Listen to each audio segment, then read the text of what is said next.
I'm cutting the starting soon screen short and jumping straight to this view because there's something very important I need you guys to see before it stops being a thing, which is... Ugh. You guys ready? Look at who's under the desk with me. Sapporo, you want to say hi to chat? Usually they can't see you.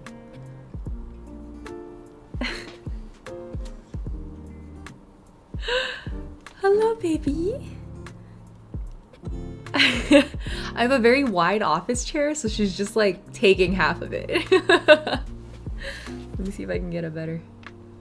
Hey, baby. Kitty, indeed. Nagi Hachinoya, welcome to chat. Hi, baby. Can I give you pats?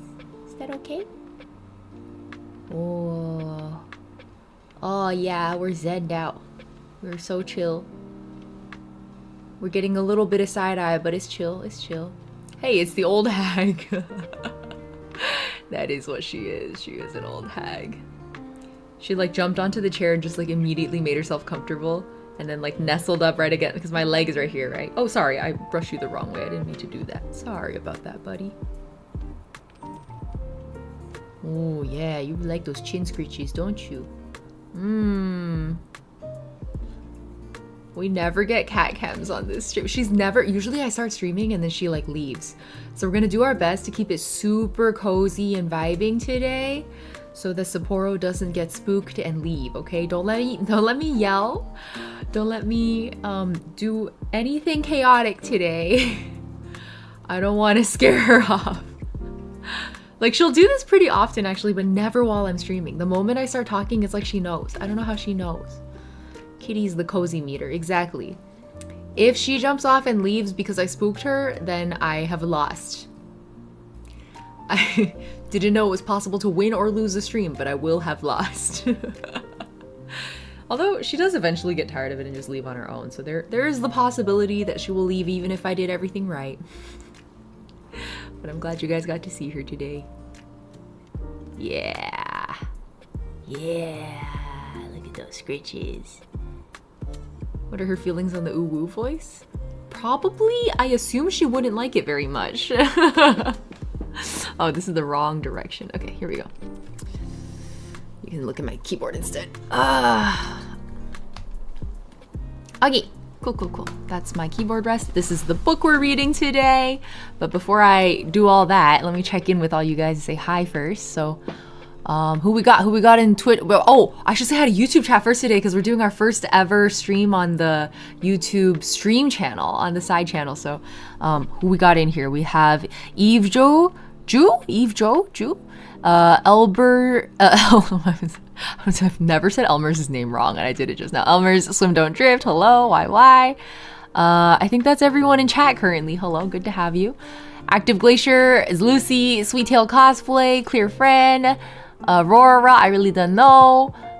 3. I think I probably, Saturn I think I saw also. Hello, welcome everyone. Ninjash, thank you for the 56-month resub. I appreciate it. Precious kitty indeed. Wait, that kitty emote is so cute, Sweet Tail. What up 24 Finn? I assume that cat, either the cat or the streamer's name is Finn.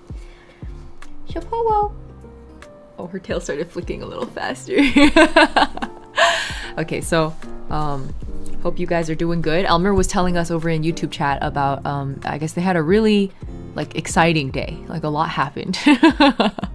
Thank you for sharing your day with us, Elmer. But I hope you all had a good day yourselves as well. I actually just came back from hanging out with a fellow unemployed friend.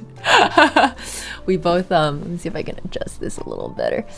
We both quit our tech jobs at around the same time last year, and we've been hanging out just chilling ever since. Well, we both quit like to say we wanted to do music more, and then functionally have run into a lot of problems with that, so we were kind of commiserating, so that was fun. Yeah. But we're both doing okay. I guess they're lucky in that they have a partner, so at least they can take turns doing crazy shit like this. Me, I'm just, you know, I just decided to quit all on my own. My parents called me very stupid for that. I was like, but what about my friend Ham? And then they were like, Ham has a partner.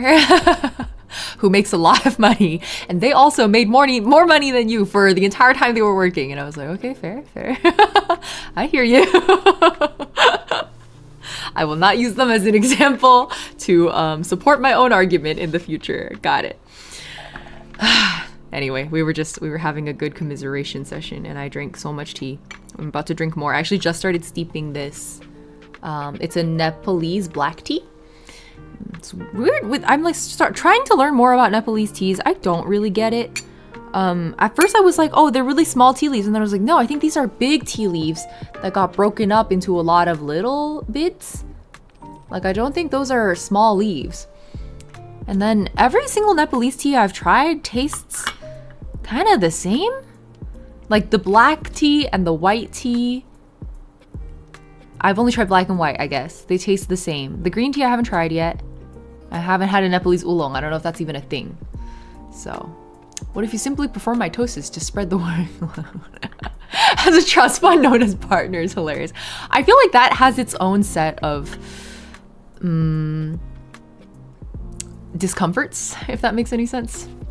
Because I don't think anybody likes to be like, a thing that my mom says a lot that bothers me is she'll be like, oh yeah, I'm just a 寄生虫, which is how you, in Chinese, that's how you say parasite. She's like, yeah, I'm just a parasite. And I'm like, you can't say that about yourself. You're not just a parasite. Like, what does that even mean? She's like, well, I I don't make money. Like your dad's the sole breadwinner of the family, so that makes me a parasite. And I was like, you contribute to the household in ways that cannot be measured in monetary value. How could you say that about yourself? Like, how could you devalue the work of stay-at-home housewives everywhere? I was like, what is this? But yeah, she would say that about herself. And I feel like that's the kind of mindset that it's like hard to avoid lapsing into when you stop being a breadwinner for the family, I guess. And that's like the kind of brain drag I don't have to worry about as somebody who like only really has to fend for myself. Like, there's no one depending on me. My parents have their own retirement figured out. Like, I don't have to worry about them. I only have to worry about me, which is, I think, a huge privilege, and I want to take advantage of that. So yeah, I would also like a partner who makes a lot of money. We value household labor here. I mean, they used to make, like, because they both worked in tech, so they made very similar amounts of money before. And now it's just, there's a big difference when one person works in tech and the other person is trying to make music work, which is where I'm at right now. So anyway, it's I think it's good to have someone to commiserate with, because it can feel, I don't think lonely is the right word, but it's like a little bit hard to explain your experience to people who are not going through it, you know? And some experiences are kind of very specific, and I feel like quitting your fancy tech job and then making negative money as a musician is that sure is a specific experience. Conversely, your father's only purpose is to be an ATM machine. I mean, he definitely measures his worth in how much like monetary value he can generate for the family. So housewives are unspoken heroes. Well said, Hermit. Well said. I also have to say, I'm very relieved to see a lot of regulars in YouTube chat. I was a little worried I was going to lose people. I also want to apologize for anyone who paid for a membership on the main channel, who now may have found that it is wasted there. I haven't decided yet if I want to do lifestyle streams on that side and only gaming streams here, but I was like, we'll just start with a reading stream, which technically would have gone on the main channel, because I have I don't know, I found this at the library and I just think it looks really cool. And then at first I was like, probably I should, because you know how I was only reading like public domain works on stream before? I was like, technically this is educational. I can make that argument. So we're going to, on that flimsy premise, because the illustrations are so nice. Like, this is not something I'm gonna be able to get from like public domain works. Even the main page after the introduction, look at the like Macbeth main page. Isn't that gorgeous? I was like, I think I should show chat. Like, I think we would all enjoy this together.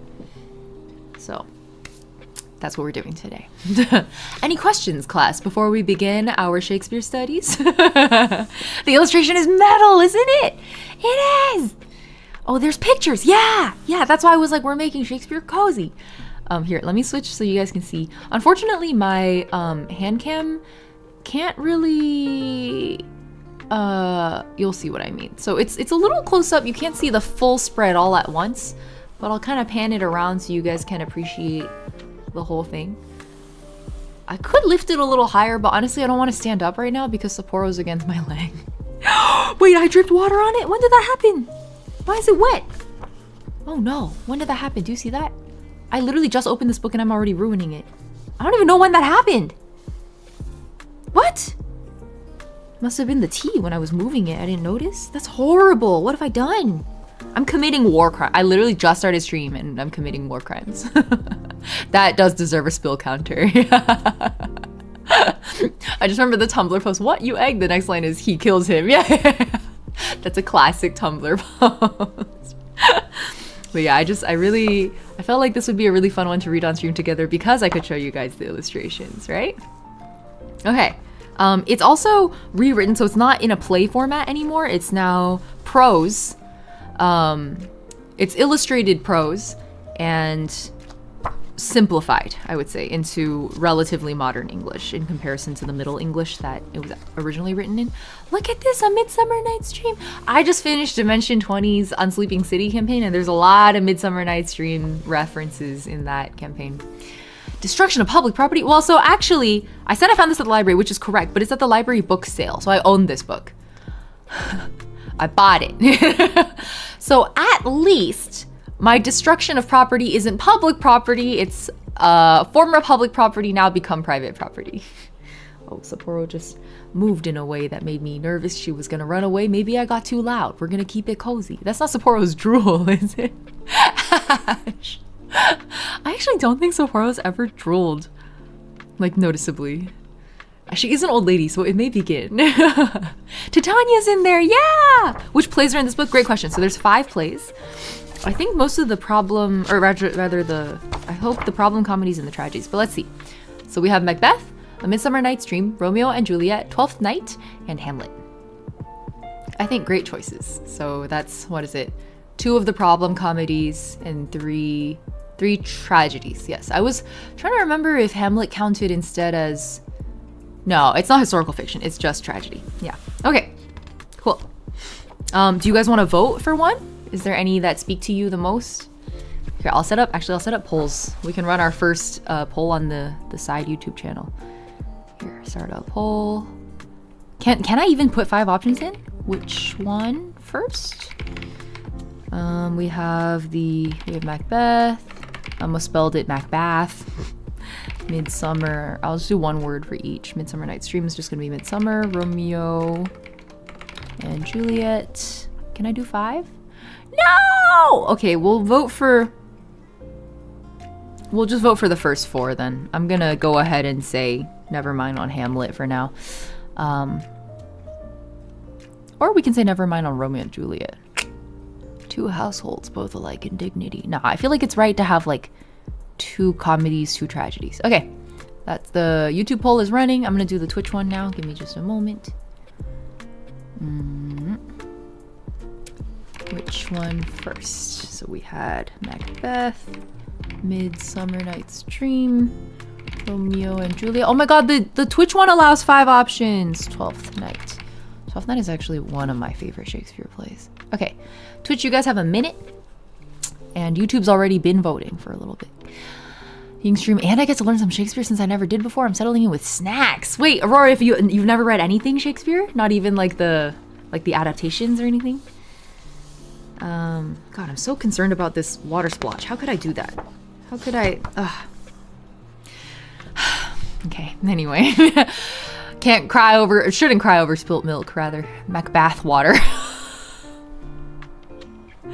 How could you do this to me? Macbeth water. Midsommar is freaky. It is indeed. I actually haven't watched it. I've seen clips though. Macbeth and Midsummer Night's Dream are both popping off. You're right. In the 7 votes that have been cast YouTube side so far, it's actually neck and neck with Macbeth and Midsummer Night's Dream. Let's see. Wait, what about King Lear, Buria? Titania's stuck in there. Well, let's find her real quick. How long are these? They feel pretty long, actually. Which, like, when I first picked up this book, I thought it was going to be like a children's picture book. Like they had somehow adapted Shakespeare's plays to kids. And then I opened it and I was like, this is not a children's book. Like, I feel like this is for... I don't even know who this is for. But it's not for kids looking for a picture book, that's for sure. I guess there's Titania. Oh wait, I just realized like their names are labeled in. That's Cobweb. We got Mustard Seed. We even got Puck. Oh my god. This illustrator style is so nice. Peas Blossom over here. My goodness. Okay. Sweet Tail says, I heard of some of these, but I don't believe I've ever heard of Twelfth Night. Oh, Twelfth Night is one of Shakespeare's problem comedies. They're called the problem comedies because, I mean, it's complicated, but the long and short of it is that they seem like they're comedies at first in that they have a so-called happy ending. But like, when you finish it, you're kind of like, was that really a happy ending? Like, that was actually really depressing. Like, the moral of that story was incredibly tragic.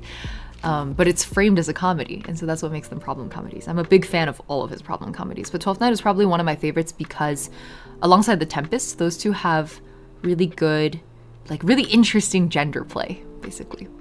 So, yep. Or no, As You Like It has the interesting gender play. Twelfth Night, not as much. Yeah.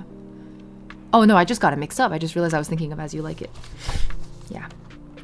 All right, so Twitch voted 5 votes for Midsummer, and then we have half of the votes going to Macbeth, YouTube side. So that would be 4 votes for Macbeth versus on Twitch, that's to 6 votes for Macbeth. So that means 3 votes for Midsummer Night's Dream here and 5 votes for Midsummer. So it's 6 versus 8. So Midsummer Night's Dream wins. Perfect, we can start there. I was already open to the page. Sounds interesting. I'll definitely have to read it then. Yeah, As You Like It is a really good one. 12th Night. Oh, no, Sapporo left. Sapporo, why? She's like, you're noisy. I don't want to be here anymore. Okay, well, if Sapporo's gonna leave, then I can raise this a little and maybe we can, sorry for the jolting. I'm gonna raise this arm up, so hopefully we can, why isn't this, it should be able to move. I don't know why it isn't. Hold on. I'm very confused. I think it's been too long since I've adjusted this. Let me go around to the back real quick.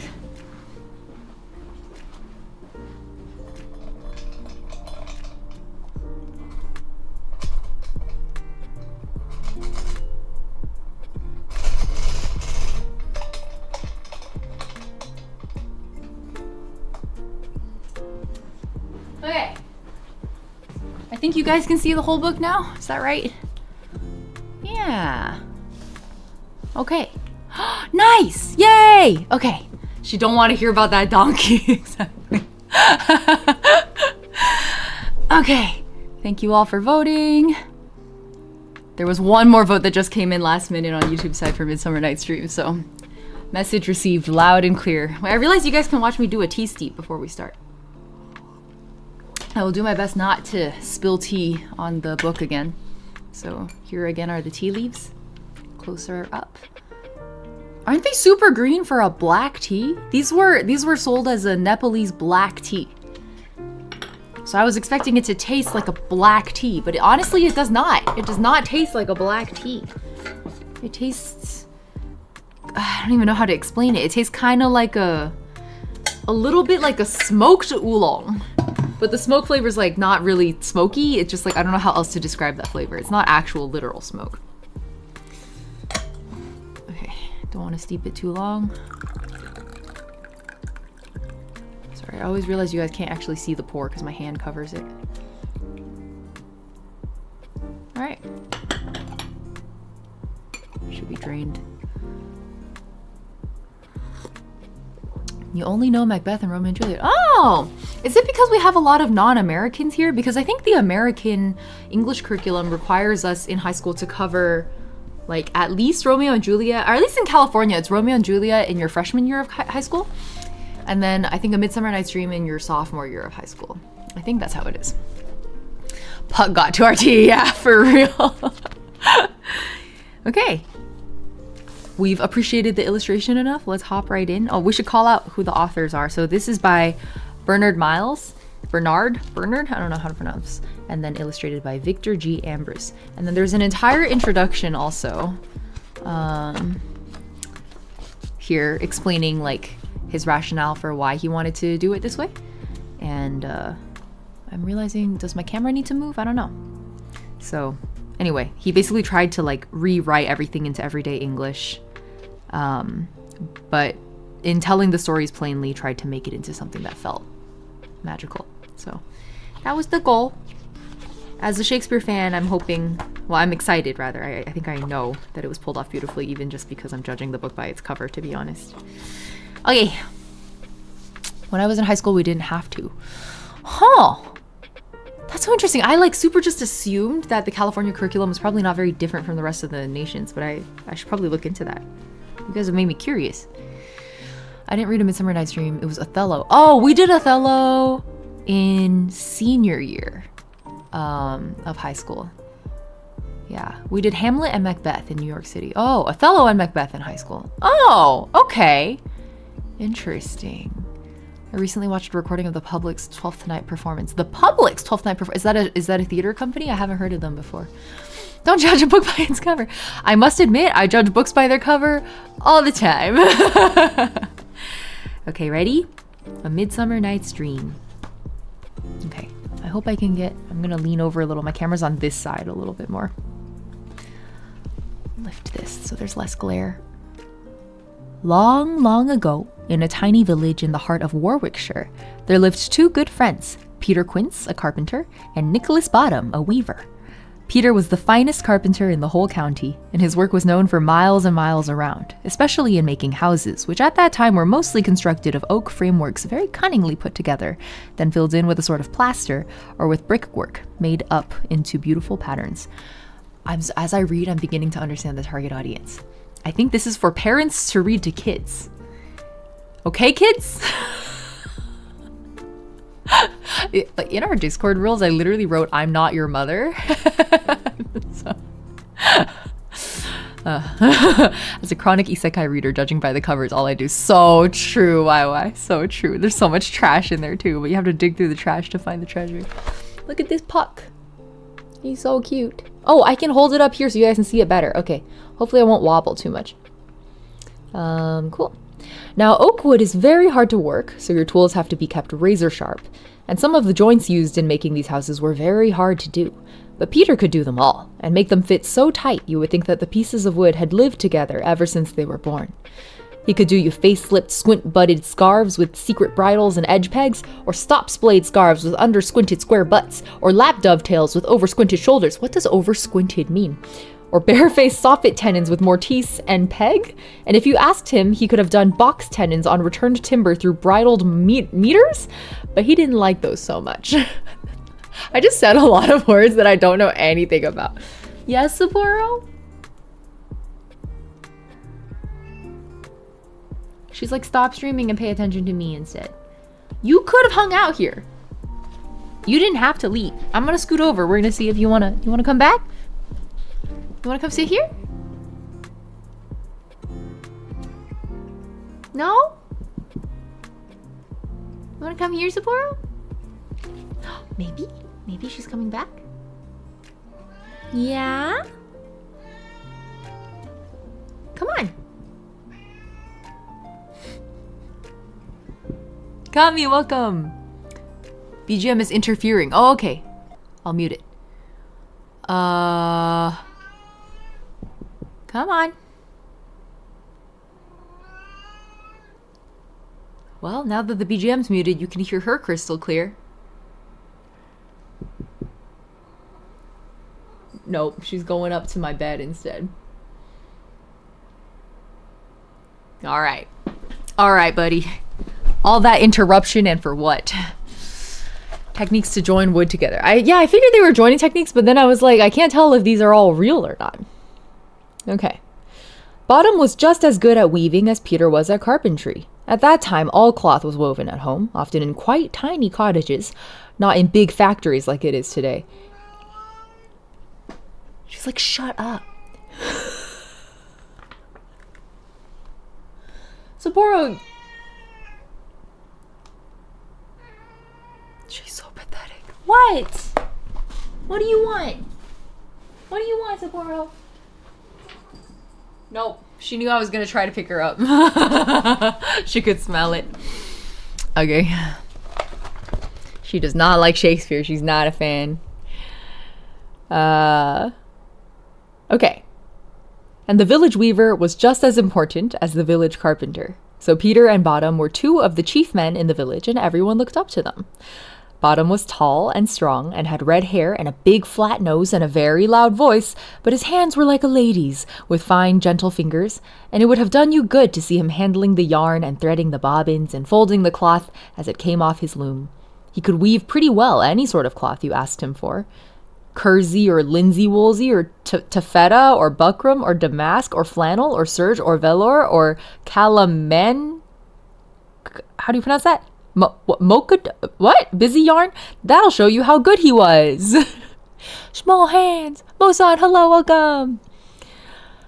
Now, Peter had been a very good reader at school. So good, in fact, that if he went to do carpentry at some big house in the neighborhood, he would ask if he could go into the library during his dinner hour and take down some of the fine books from their shelves and sit reading them while he ate his bread and cheese.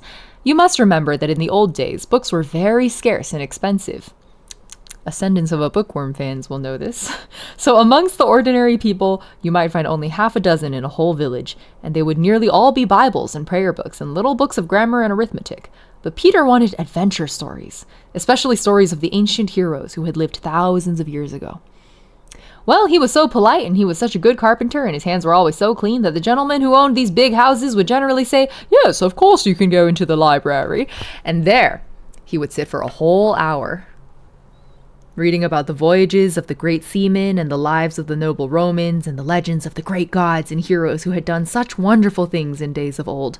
Much more wonderful things than ever happened in Warwickshire, transforming themselves into animals and fighting with terrible monsters and carrying mountains on their shoulders and having love affairs with each other's wives.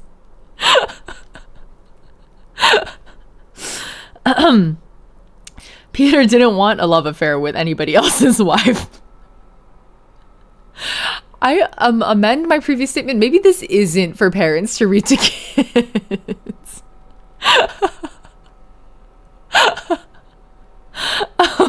He loved his own wife too much.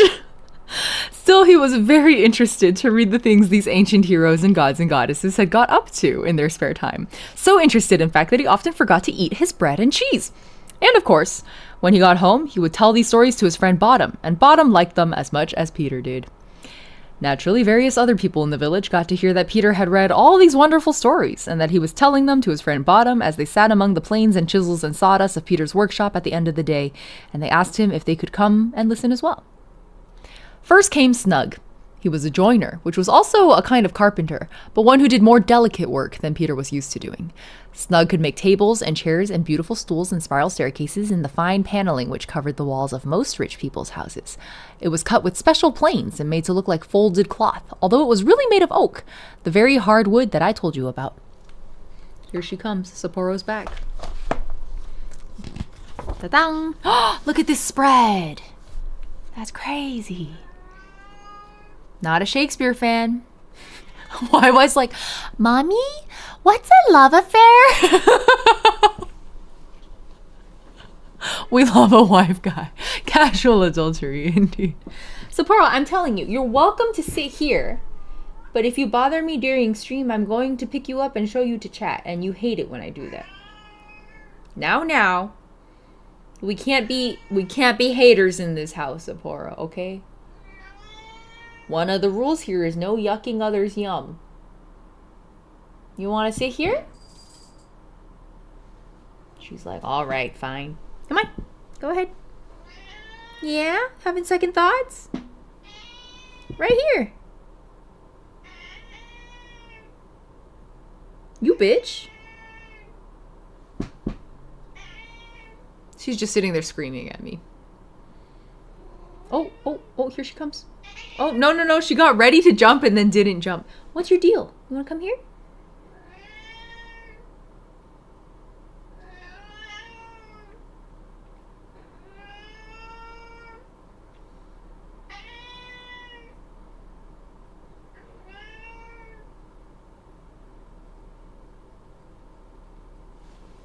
Oh, God, yeah, the mods caught your sentence.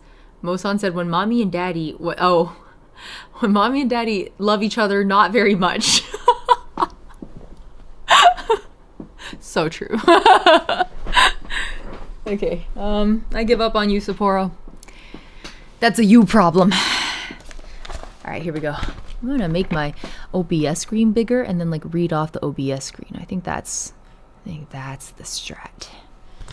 Okay, here we go. He tapped at the workshop door one evening, and Peter asked him in and sat him down on the sawing horse beside the bench. And when Peter's wife Betsy brought out a jug of ale, Peter told her to go back and get another mug so that Snug could join them in a drink. Snug is a bug in a mug. And in the end, Betsy had to bring no less than 6 mugs and a specially large jug of ale because 3 other people heard all about Peter's storytelling and asked if they could come and listen as well. The first was Flute, the bellows mender. In this long time ago that I'm telling you about, people used to keep their log fires smoldering all through the night and then blow them up in the morning with the bellows, which usually hung on a nail beside the fireplace. The next one who asked if he could come and hear the stories was Snout, the tinker. He made pots and pans and fine kettles out of copper and thin sheets of iron, which he could bend into all sorts of wonderful shapes with his tools. His kettles were famous for miles around. If you had one of Snout's kettles, you were really somebody.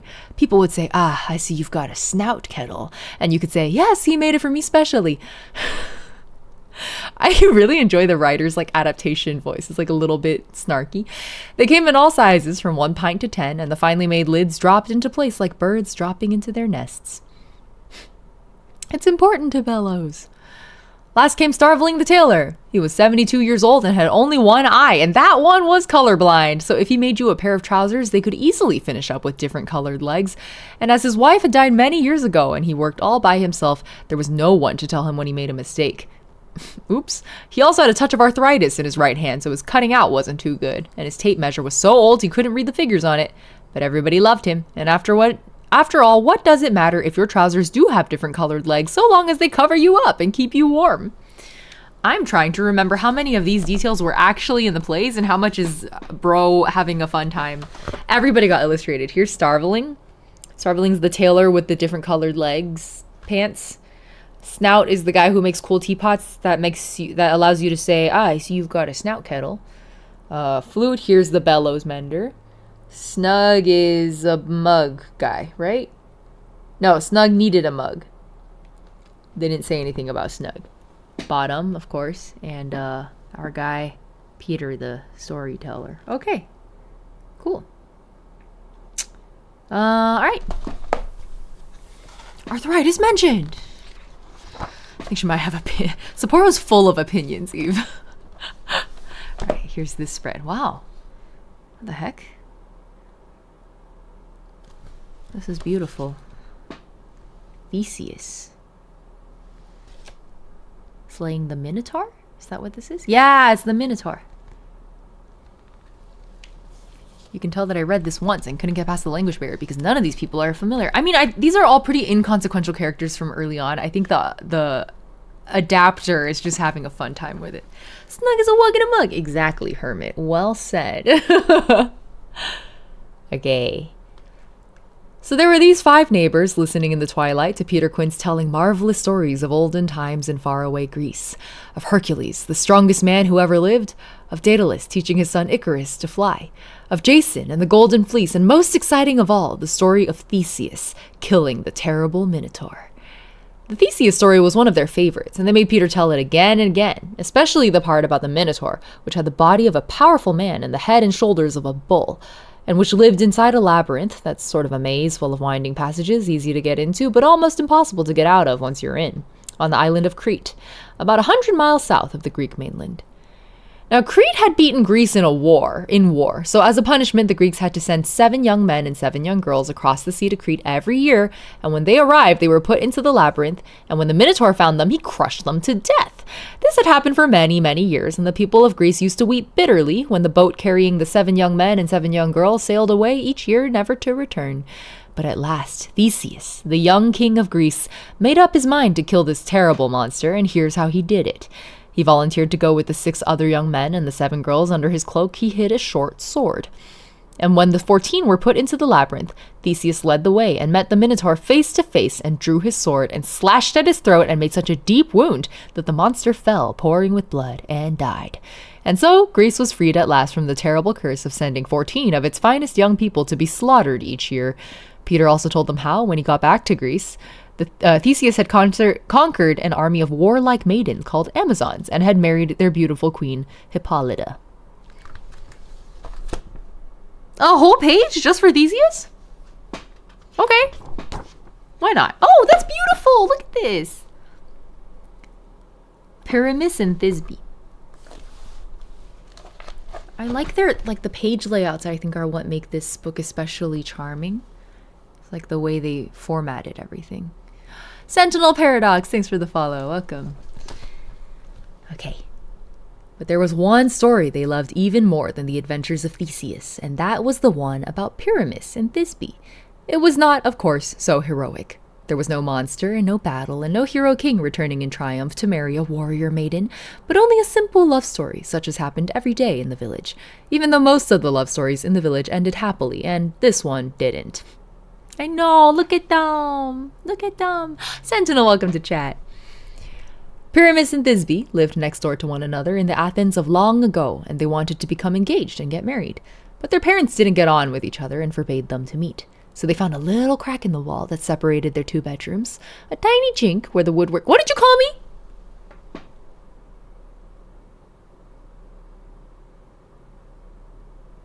Okay, that's enough of that bit. I think I'm done. A tiny chink where the woodwork had shrunk and the plaster dried a little too quickly. And through this they used to whisper to each other when their parents and the others had gone to bed, saying how much they loved each other and how much they longed to touch hands and lips and be together as man and wife. And they would exchange whispered kisses and endearments and press their fingers into the cracks so that their fingertips met, and they felt the thrill that we all feel when we touch the hand of a much-loved friend or playmate. They felt they belonged to each other. Thank you for laughing, Hermit. That's the rule, guys. When your streamer makes a joke, you have to laugh, even if it's kind of politically incorrect. I know, right, Cheese? It's so racist. But at last, they could bear it no longer and decided to wait for a moonlit night and run away together and get married. When they found out, their parents would have to make the best of it.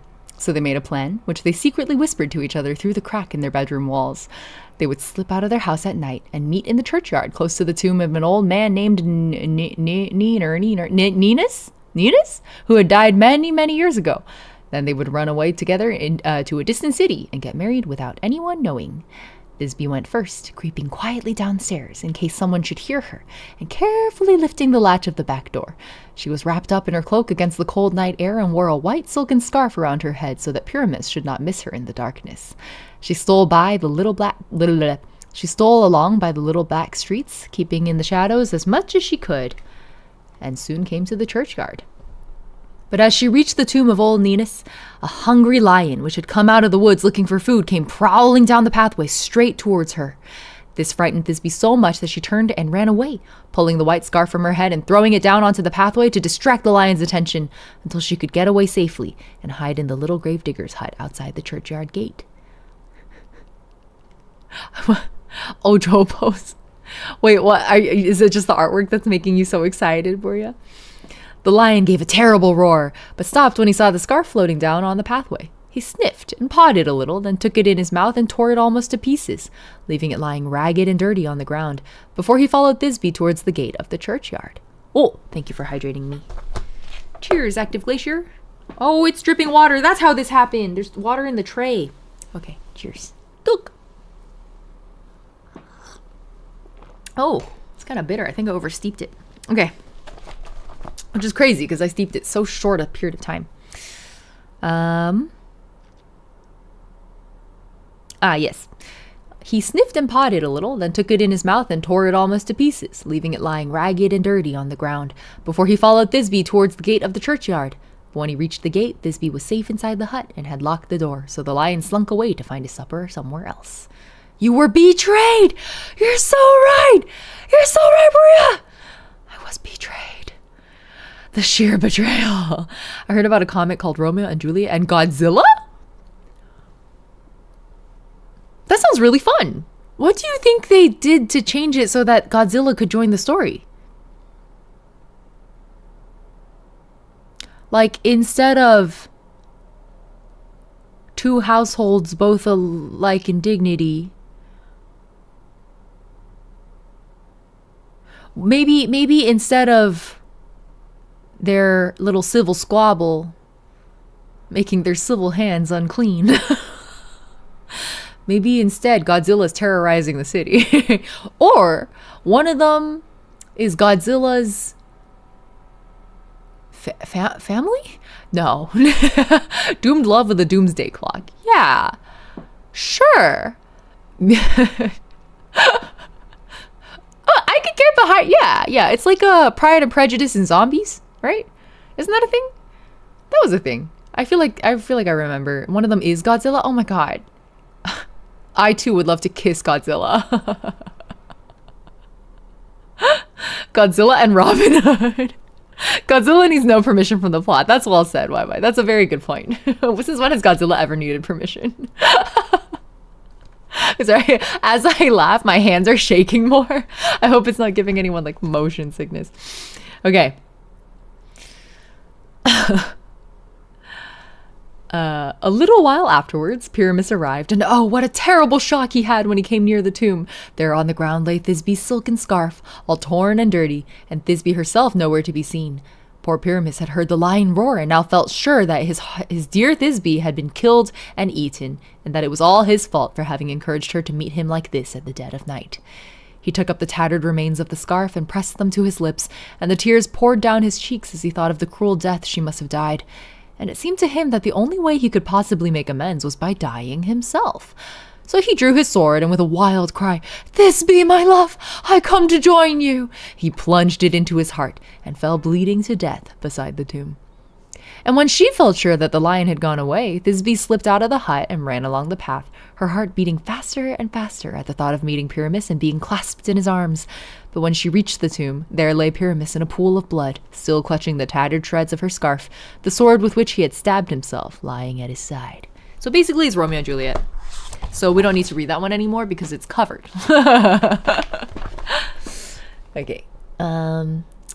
Gradually, oh wait, I show you guys the spread first usually. I guess, oh, that's so cool. It's like a pathway. Seriously, the illustration in this thing is crazy. I'm like obsessed. How can I develop an art style like this? What do you think it's even done with? There's like...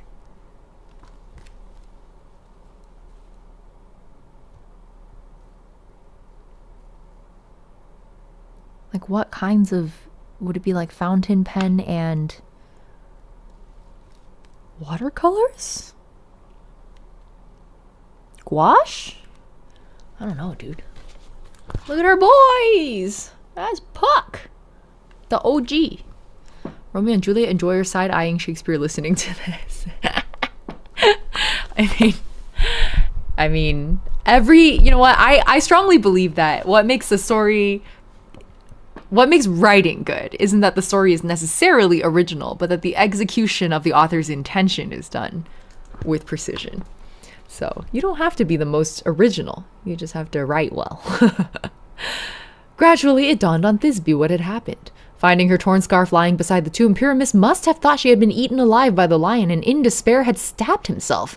Now, in her turn, she felt that life was not worth living, and taking up the sword with which Pyramus had killed himself, she plunged it into her own heart and fell dying over his still warm body, pressing her lips to his and murmuring his name with her dying breath. Of all the stories Peter told in the silence of his workshop with the moonlight shining through the open window, that was their favorite.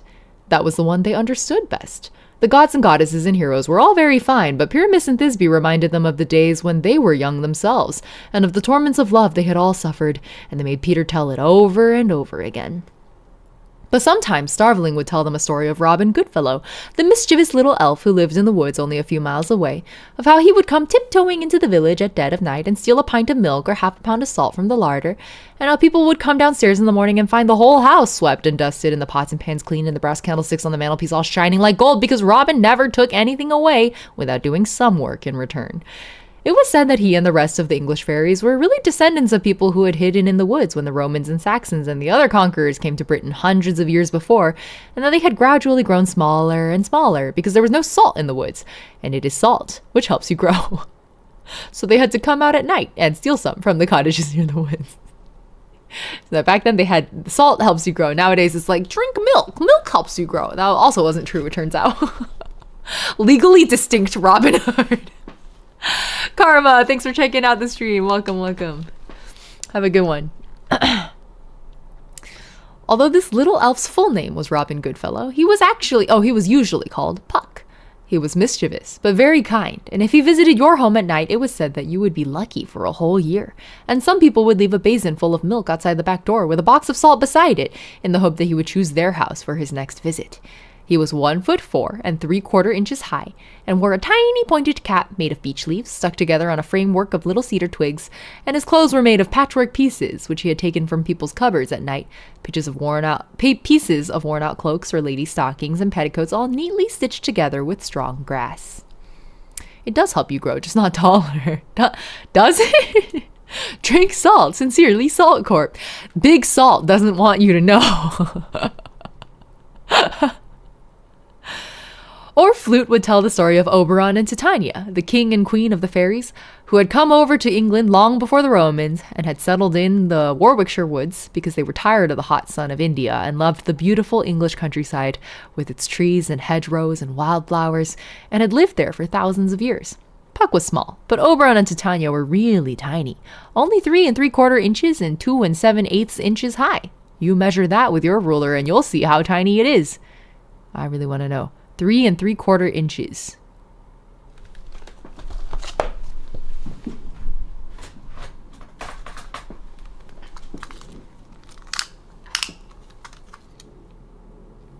So I think this is one of them.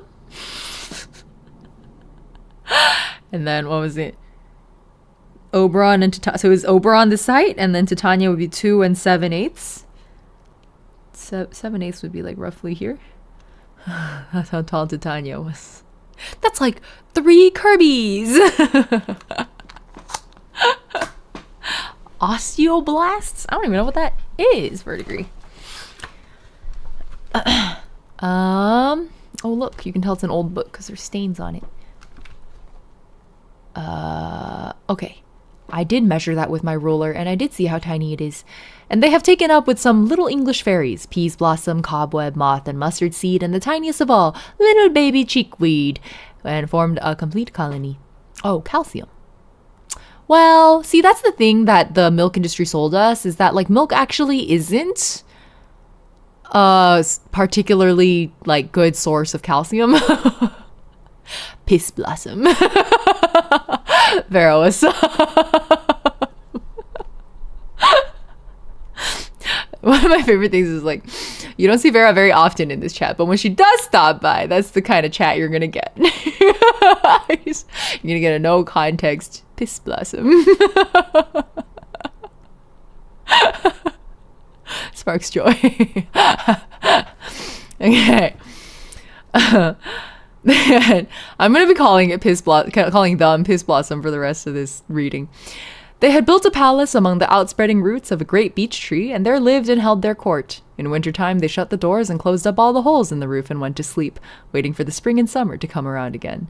Then they would come out and start dancing in their magic rings, making beautiful patterns as they crisscrossed each other in the moonlight, clapping their tiny hands and singing little songs in praise of their king and queen. Clapping their tiny hands just made me think of the Very Important People Zach Oyama episode, where he had the big muscular neck and the teeny tiny hands, and then he just kept holding his teeny tiny hands and dancing around stage and going like, come on everybody, come and give me a little clap. Come on everybody, give me a little clap. Like that was he just kept, that was his whole thing. Has Bottom shown up yet? Bottom shown up already, yeah. Everybody do a little clap. Yeah, exactly.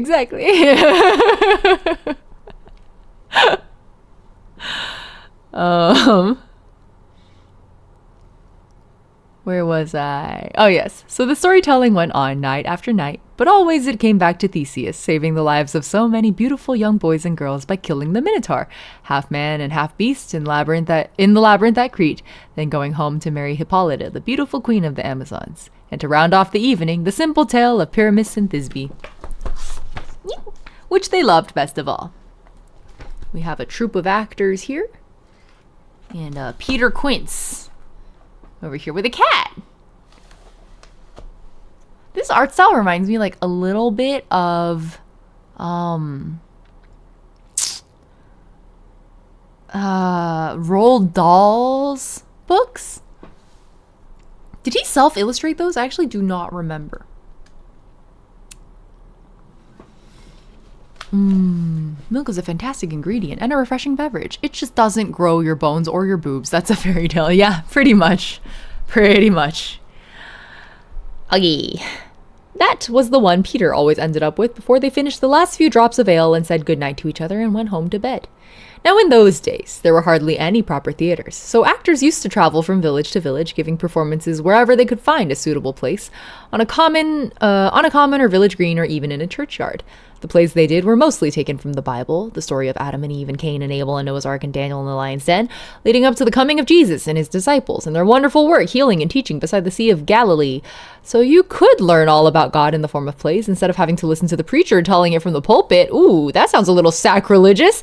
And one day a troupe of actors came to the village where Peter and Bottom and the other four lived and did their plays on a simple platform made of planks laid on top of empty barrels, and the whole village turned out to see them. So for those of you who didn't study Midsummer Night's Dream in school, one of the things they kept hammering us over and over with was the whole like play within a play concept. Perception versus reality type thing. So Theseus's ship just doesn't feel like itself anymore.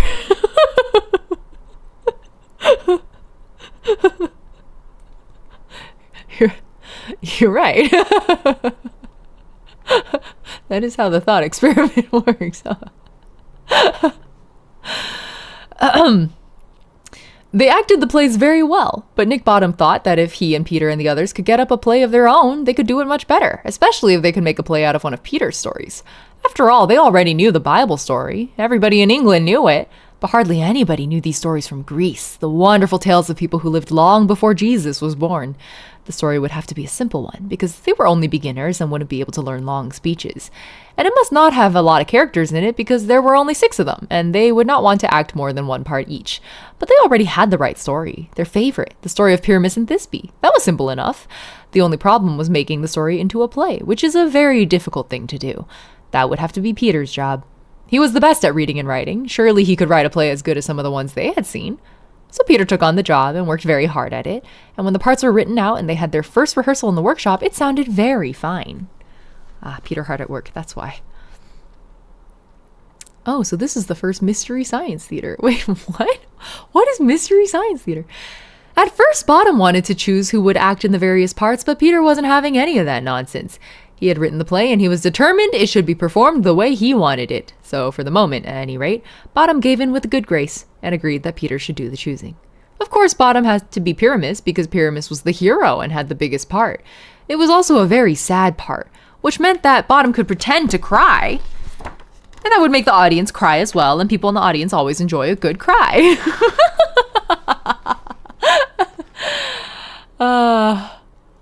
Look at them. Silly fellas. The cat's all freaked out.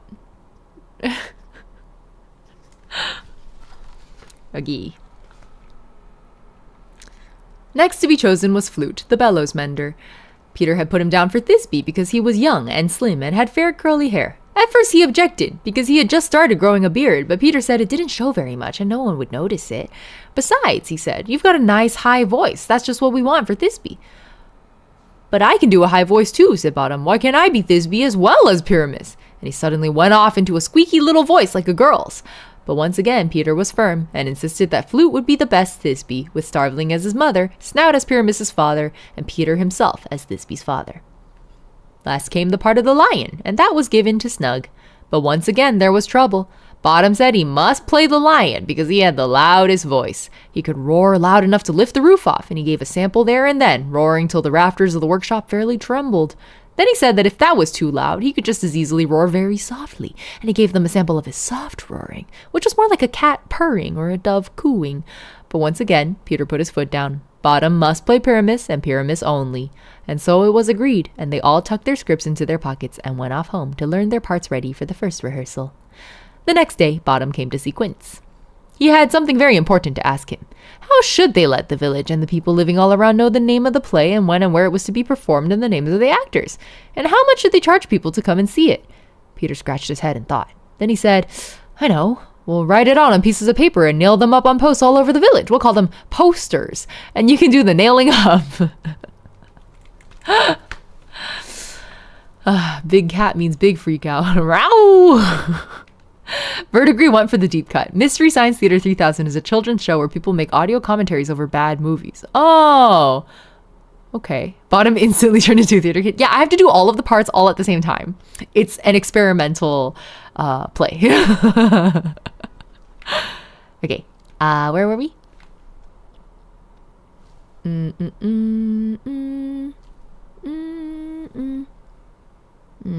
Oh yes, we'll call them posters, and you can do the nailing up. And he went and fetched pen and ink and paper and started writing. The most lamentable comedy and most cruel tale of Pyramus and Thisbe, taken from ye Greek. Written? I don't know how you would say that in Middle English, by Master Peter Quince, with ye following actors in ye leading parts. That means my name must come first, said Bottom. Pyramus comes first in the title, and B comes before all the others in the alphabet. All the others? Oh, I guess your fellow actors. So that's how it was written down. First Bottom, then Flute, then all the rest. Tickets price 2d, obtainable at ye doors. Proceeds in aid of ye poor and needy of this parish. Oh wow, they did it for charity. Performance to begin at 7 of ye clock sharply. They all worked very hard rehearsing their parts, though it wasn't very easy keeping Bottom under control. I just want to call out how funny that sentence is out of context. It wasn't very easy keeping Bottom under control.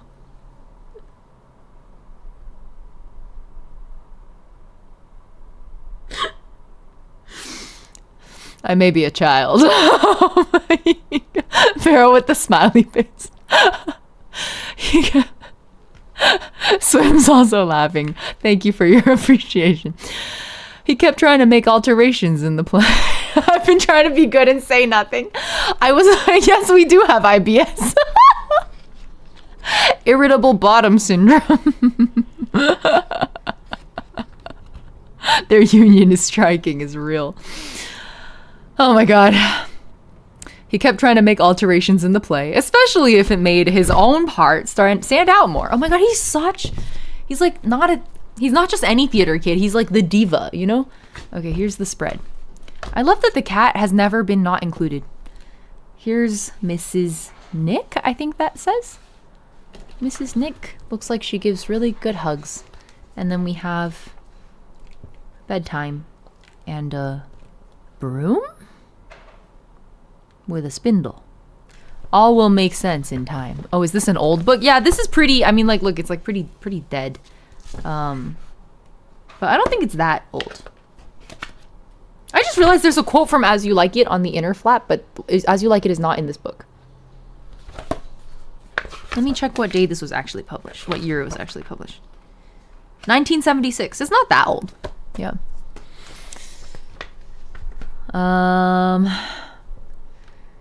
Where were we? Ah, yes. But Peter stuck to his guns, and gradually it all came together, just as he had written it. The biggest difficulty was to find some way of showing the crack in the wall between the two bedrooms. How on earth do you show such a thing on the stage? There was also the fact that Pyramus and Thisbe had run away by moonlight, so that had to be shown as well. In the end, it was agreed that Snug should hold up his 2 forefingers just 1/4 of an inch apart to show the crack in the wall, and that Pyramus and Thisbe should speak to each other in a loud whisper, standing each side of the 2 fingers. And that Starveling should hold up a lantern all through the play to show that it was taking place in moonlight. I love it when you don't get just one comic relief character, you get a whole squad of them. They rehearsed for a whole month every night. At 6 o'clock sharp, Peter would finish his carpentry and square up the workshop. Then Bottom would give it a good sweep. Then the others would arrive and set out the stools and light the candle and the lantern, and Mrs. Nick would bring out a big jug of ale and 6 mugs and some bread and cheese, and away they would go, working hard till 9 or 10, following Peter's instructions and trying to get as perfect as possible. As the day of the performance came nearer, they grew more and more excited, especially Bottom. He was a big, strong fellow, and you would have thought him the most cool-headed of the lot. but it was Peter who stayed the coolest, and Bottom who got the most nervous. Until the night before the performance, he was sweating with excitement, and Mrs. Nick found it hard to keep him quiet. As they lay in bed together, Nick made her go through his part 5 times over to make sure he had got every word right, and it was 12 o'clock before he blew out the candle and fell into a troubled sleep. Okay. Here they are, controlling Bottom, so giggles. Is that how that works? Cheese pants? Is that why people do giggles? Oh, I just saw Hermit's chat saying we're all children here. That's correct. Right? But didn't I say the premise was this is like a parent reading a bedtime story to children? All night long, he tossed and turned because in his sleep he was having a strange and wonderful dream. King Theseus had invited them to go to Athens and give their performance at his wedding with Hippolyta. And suddenly, there they were, all dressed in strange clothes and shaking hands with some of the most important people in the whole of Greece. And Theseus said he wanted the play kept a dead secret, so he would like them to do their final rehearsal in a little open space in a wood outside the city. Bottom turned restlessly in his sleep and pulled the bedclothes over to his side, but Mrs. Nick pulled them back and told him to lie still. Then he dreamt that as Peter was sweeping out the wood, they found some tiny little fairies among the leaves, and when they picked them up, they said their names were Oberon and Titania, and that they were the king and queen of all the fairies in England, and that Peter need not do any more sweeping because they had 5 very efficient little servants. Piss Blossom, Cobweb, Moth, and Mustard Seed, and the little baby chickweed, and they would do all the sweeping that was necessary. Now that very morning, Titania had been quarreling with Oberon and had been very rude to him, and Oberon was determined to get his own back on her.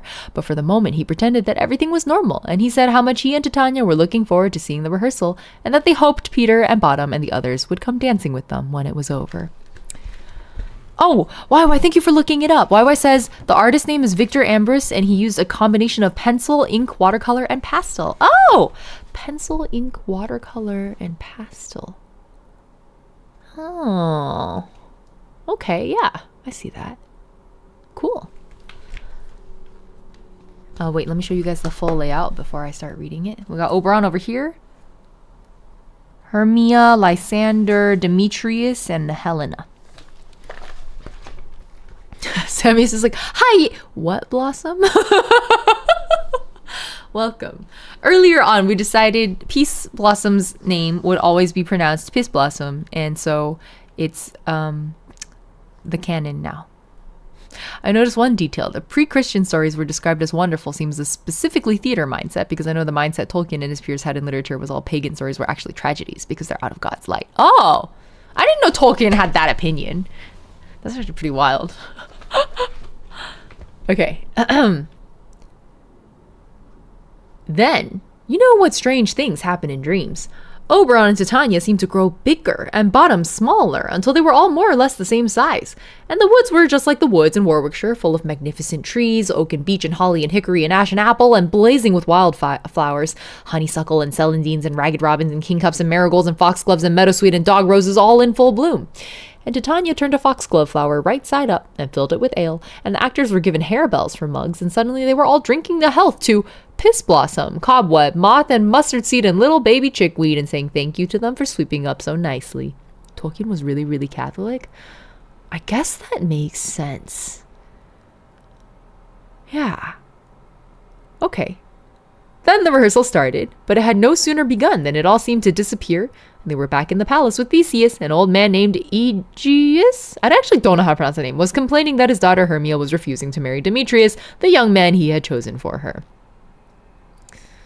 Where am I? She wanted to marry a young fellow named Lysander instead, and Aegeus begged Theseus to tell her that she must do as she was told. But Hermia said how could she? Her friend Helena was in love with Demetrius. Helena? I don't know. And he often said that he loved her as well. So now he really ought to marry her. But King Theseus said Hermia must obey her father and marry Demetrius. If she didn't, she would be severely punished. So Hermia and Lysander agreed that the only thing to do was to run away and get married somewhere outside the city, then come back and confess to Theseus what they had done. That night, they slipped out of their 2 houses, just like Pyramus and Thisbe in the story, but in the dark, they lost their way and landed up in the middle of the wood where Bottom and Peter and Snout and Flute and Snug and Starveling were rehearsing their play. Eee. So pretty. I really like the way this illustrator does like skin shading. Okay. Soon afterwards, Demetrius came running into the wood, hoping to steal Hermia away from Lysander before he had time to marry her. Then came Helena, running after Demetrius, whom she still loved so dearly.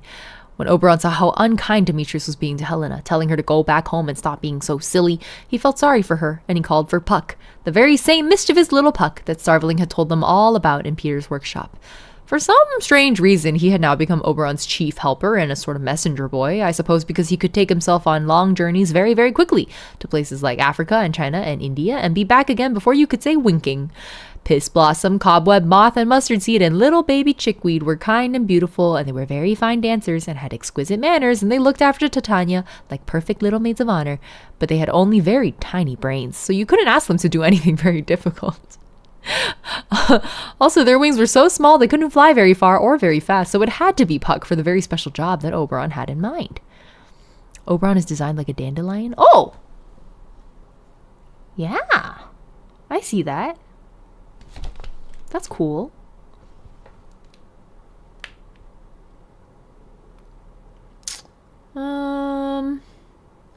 Wait, so Hermia wants to marry Lysander.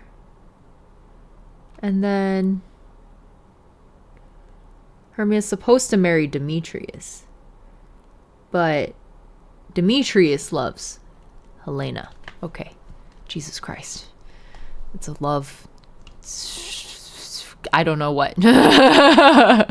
It's actually just two pairings. Okay. Oberon told him to nip round to the other side of the world and bring back a spray of a wonderful herb called Love in Idleness. This herb had a blue flower with a yellow bulb hanging beside it, and the bulb contained a magic juice, and if you took this magic juice and squeezed a tiny drop into people's eyes while they were asleep, they would fall deeply in love with the first person they saw when they awoke. And not only with a person. It could just as easily be with an animal, a giraffe or a polar bear or a hamster. Oberon meant to squeeze some of this magic juice into Titania's eyes and arrange for her to fall in love with something really ugly as soon as she woke up. That would pay her out for having been so rude to him in the morning. The tricks fairies play on people, truly impressive. Chronicle's like, please don't ask me to do anything difficult either. I also have a tiny brain and very small wings that can't move very fast. I feel like fairies are all kind of, that's how they are in the folklore. Okay. Who do you reckon that is? Helena, Lysander, Demetrius. What's going on here? Oh, because of the drops. Right. Okay, here we go. In modern stuff, Oberon is always like a hot man with dark hair. Really? I feel like I've only seen Oberon portrayed in like really stupid ways. Like on purpose to look stupid. He would also get Puck to squeeze some of the juice into Demetrius's eyes as soon as he grew tired and fell asleep. Then he would arrange that the first person Demetrius would see when he woke up would be Helena, and that meant he would be in love with her all over again, as he had been only a little while ago, and as Hermia and Lysander were in love with each other now. Then all would end happily. When Bottom heard that everything was going to end happily, he rolled over in bed and gave Mrs. Nick a hug, then went off to sleep and drifted away into dreamland again. Once more it was moonlight, and they were still in the woodland outside Athens rehearsing the play, and Puck had just returned from his trip around the world bringing back the spray of Love and Idleness, also leaves from 2 other magic herbs, Sweet Normality, and another one that only he knew about called Shaggy Hee Haw. Bro is named Bottom. Yeah, that's his nickname. They call him Bottom. He knew that Oberon loved Titania too much to want to go on punishing her for very long, so whatever stupid or ugly creature she fell in love with when she woke up, he would soon want to bring her back to normal, and for that he would need 2 little leaves of Sweet Normality to lay on her eyelids. The Shaggy Hee-Haw Puck meant to use in quite another way. He had watched Bottom rehearsing, pretending to be a great lover, and whispering to Thisbe, and then stabbing himself with a wooden sword and making a silly speech before he died, and it was so bad that it made him laugh. Thought that if an actor could pretend as badly as Bottom was pretending, it was time somebody gave him something to really pretend about, and that's where the Shaggy Hee-Haw would come in. But first, Oberon had to squeeze the magic Love and Idleness into Titania's eyes, and this he did, stealing softly into her scented bower just as she was nodding off and laughing quietly to himself as he crept out again, brushing aside the honeysuckle as he passed. I'm confused if this is England or Athens. It's meant to be confusing, but in this dream, they're currently in Athens. I'm a Persona head, so when I think Oberon, I think tiny King Farquaad with a normal-sized head. This wife appreciation, Eve? Are you sure you would call Oberon's behavior wife appreciation? I don't know about that. Oberon's like the love interest in urban fantasy. I've never heard of urban fantasy. Tiny King Farquaad. I'm like still thinking about Tiny King Farquaad with normal set. What the heck? Huh? Okay. Next, Puck had to find Demetrius and squeeze some love and idleness into his eyes so that when he woke, he would fall back into love with Helena. And this is where he made the first mistake he had ever made in his life. His life is crazy. He was so busy thinking of the trick he was going to play on Bottom with the shaggy hee-haw that he dropped the love and idleness into Lysander's eyes instead of into Demetrius's, which meant that if Helena was the first person Lysander saw when he woke up, he would be in love with her instead of with his dear Hermia, and that would be terrible, wouldn't it? Oberon saw at once what a silly mistake Puck had made and told him to go and put it right. So Puck ran at once to find Demetrius and put some love and idleness into his eyes as he had been told to do at first. But then he made another mistake, the kind of mistake that's always happening in dreams. He forgot to lay some sweet normality on Lysander's eyes. So you can guess what happened now. Oh no, he rolled over and hugged his wife and there's like, oh, you're talking about Bottom waking up. Yes, indeed. Lysander and Demetrius both woke up just as Helena came running past. Helena came running past trying to find Demetrius, and they both saw her at the same moment and both fell headlong in love with her. Demetrius, who had spent half the night trying to escape from her, and Lysander, who was supposed to be head over ears in love with Hermia and only running away with her in order to marry her. I am not sure whether Puck really made a mistake or whether he did it on purpose, but you can imagine how Hermia felt when she woke up and saw Demetrius madly in love with Helena again, and Lysander chasing after her as well. It was one of the biggest muddles you could possibly imagine. Certainly Puck enjoyed seeing both Lysander and Demetrius running after Helena, and Helena looking astonished to find both young men trying to make love to her at the same time. But then Puck did something else, and this certainly was no mistake. It was done on purpose. He took a large leaf of shaggy hee-haw out of his little pouch and dropped a piece of it into a foxglove flower full of ale, which Titania had left behind a bush next near to where the actors were rehearsing so that they could refresh themselves when they felt tired. Look at this! I'm so ready for donkey fuckers. Rome did colonize the ancient UK. That's fair. Active Glacier's just like, did they become gay yet? If they're not gay yet, like, call me when they're gay. We got Titania here. We got Bottom, the asshead. We got Puck. Look at the way the leaves are rendered around the pants. That's beautiful. Uggy. Now, acting, especially acting a difficult part like Pyramus, makes you very thirsty, so that when Bottom had finished his first scene with Flute whispering to him through the crack in the wall, he went behind the bush to have a little drink, and there was the foxglove flower full of lovely ale with a nice creamy head at its top. So he lifted it to his lips and took a long, long swig. Your father will tell you what a swig is. It's something between a gulp and a guzzle, and it feels lovely as it goes down. I cannot figure out if this author is writing for children or not. Like really early on when bro was like, yeah,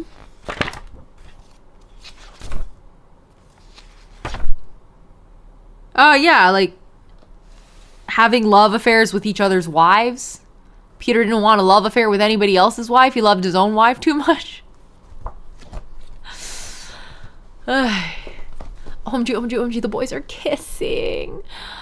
Donkey what, Hermit? Yeah, we're donkey fuckers. Donkey fuckers in this chat. Right?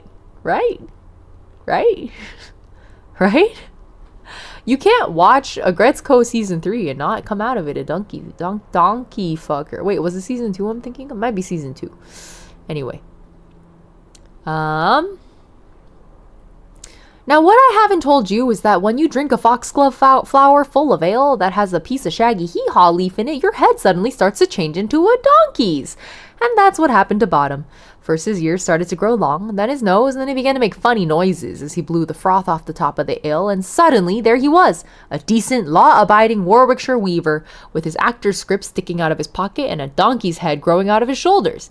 And for the first few minutes, all he could say was hee-haw, hee-haw, hee-haw, pure donkey talk instead of proper English words. And Puck was watching all this from his hiding place behind a hawthorn bush and laughing his little head off. But his mischief was not finished yet. He knew why Oberon had put the love and idleness into Titania's eyes, and now he thought he could tie his little piece of mischief up into a perfect knot. So he climbed into Titania's bower and pinched her hand, and of course, that woke her up. And as she sat up blinking and rubbing her eyes, who should she see but Bottom, with a donkey's head on his shoulders, sitting on a tree stump, watching the rehearsal. And just as Oberon had planned, Titania fell headlong in love with him. Just imagine Titania, the most beautiful fairy in all the world, falling in love with a donkey! But that's exactly what happened. In fact, she was so much in love with him that she invited him into her bower and kissed his soft wet nose and stroked his ears, and she cuddled him and fondled him and made such a fuss of him that he hardly knew whether he was on his head or his heels. And she tangled moss roses in his hair and sent her little servants out to get him especially nice feed of oats and hay. Now Oberon had been so interested in watching the rehearsal, Snug had found Thisbe's scarf and was tearing it into pieces, roaring away like mad, that he hadn't noticed what Puck had been up to. When he did see, he gave him a good shaking and told him to go and put everything back to normal. So now Puck took the sprig of sweet normality out of his pocket and rushed around persuading people to sit still while he laid some little pieces of it on their eyelids. Wait, in this universe he had to explain what a swig was, but believed the child would fully understand what a love affair was? Yeah, that's why I'm like, who did he write this for? I think it's my new hypothesis is it's written for adult appreciators of Shakespeare who are interested in seeing it presented in a different light, and then cheekily written in the tone of like as if it were a child's bedtime story. Wait, speaking of donkey, oh, this is one of the classic clips, isn't it, 3? One exception, okay? Just because I wanna fuck the donkey! Yeah, that is the clip ever. Thanks, 3. Very important history on this channel. Let's see. Okay.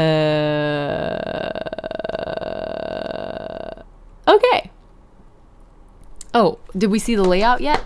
We have them putting up posters. That's Lysander putting up a poster, actually. And then over here is, I think, is that Bottom and his wife? Puck just drugged everyone. Yeah, just casually. You know, as fairies do. That's kind of what they're known for, right? Drugging people and tricking people. And Bottom suddenly turned into a simple Warwickshire weaver again, with his original head and his old flat nose, and Titania forgot all about the silly donkey she had been so much in love with and apologized to Oberon for having been so rude to him. And Lysander came back to Hermia and took her in his arms and gave her a great big kiss all through this wonderful, sweet normality. The only one Puck did not give it to was Demetrius, because he didn't want him to change. That was the whole idea. He had to stay in love with Helena, and Helena certainly didn't need it because she had been in love with Demetrius all the time. So now the two pairs of lovers, Lysander and Hermia, and Demetrius and Helena, went back to the palace and told King Theseus that they had sorted everything out, and asked if they could get married. And King Theseus said, "Yes, we will have a combined wedding, all 6 of us. I will marry Hippolyta, and you, Lysander, will marry Hermia, and you, Demetrius, will marry Helena, all on the same day. And when the wedding is over, we will have a wonderful feast, and after the feast, I have a big surprise for you. We are going to see a play." Taken from one of our old Greek legends. It is being rehearsed even now out in the woods by some gentlemen from Warwickshire. So now we have a play within a dream within a play. I have a copy of the playbill here, and he read it out. "The most lamentable comedy and most cruel death of Pyramus and Thisbe, written by Master Peter Quince, with ye following actors in ye leading parts," and so on to the end, laughing as he read. "Proceeds in aid of ye poor and needy of this parish." That means the whole of Athens. Performance to begin at 7 of ye clock sharply. "Go," he said to Lysander, "get some copies made. We'll have them nailed up on posts all over the city. We'll call them posters, and you can do the nailing up." And there in Bottom's dream was Lysander with hammer and nails fastening one of the playbills to the doors of the palace. Knock, knock, knock. Of course, it was not really Lysander at all, but Peter Quince knocking at the front door. He'd come to tell Nick it was time to wake up and start getting things ready for the play. And suddenly Nick scratched his head and sat up in bed and slowly began to realize that the proper performance, the one they had been working so hard at for over a month, the one at which he was going to make his reputation, had not yet happened. His visit to Athens and to the palace of King Theseus, and the strange thing that had happened to his head when he drank the foxglove flower full of ale on the bank beside the hawthorn bush, and the lovely time he had spent with Titania in her bower had all been a dream. And he jumped out of bed and started getting his trousers on. Gabby, welcome. Hey, yo, Shakespeare. Indeed. Eve was like, I'm learning Ying lore. What, that I'm a proud donkey fucker? It's just one specific donkey, okay? Like, I still think that if you watch the season and you come out of it saying you don't want to fuck the donkey, that you're a liar. You're a filthy fucking liar. Everybody who has watched that season of Agretzko comes out of it wanting to fuck the donkey. That's how they wrote it. Stipey, welcome to chat. Stipey? Little late, but if his head is the donkey part, is he still bottom because the jackass portion is on top? Asking the real questions.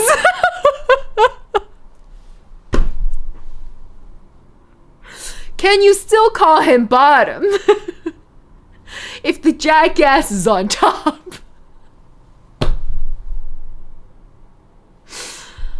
Oh my god. Good questions.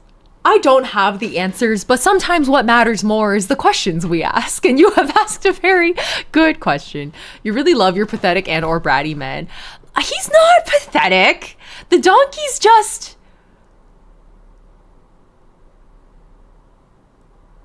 Elon Musk alter. Which actually sounds so much worse. But like, you have to watch the season for any of this to make sense. Because I remember when I first fell for the donkey, I was like, oh my god. Like, because the donkey showed up, I was like, that's Elon Musk. And then the donkey like did more stuff, and I was like, I really think that's Elon Musk. And then a few episodes later, I was like, I'm in love with Elon Musk. And then I was like, ew. And then a few episodes later, I was like, oh no. This is like if Elon Musk was the evil twin of somebody else, like that's the somebody else. It's the anti-evil twin.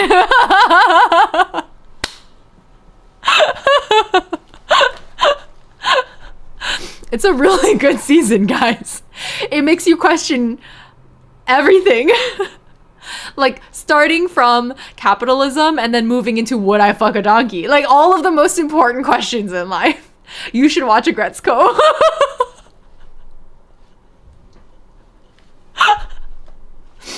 Elon Musk's Wario. Elon Musk. Exactly, Vera. You got it.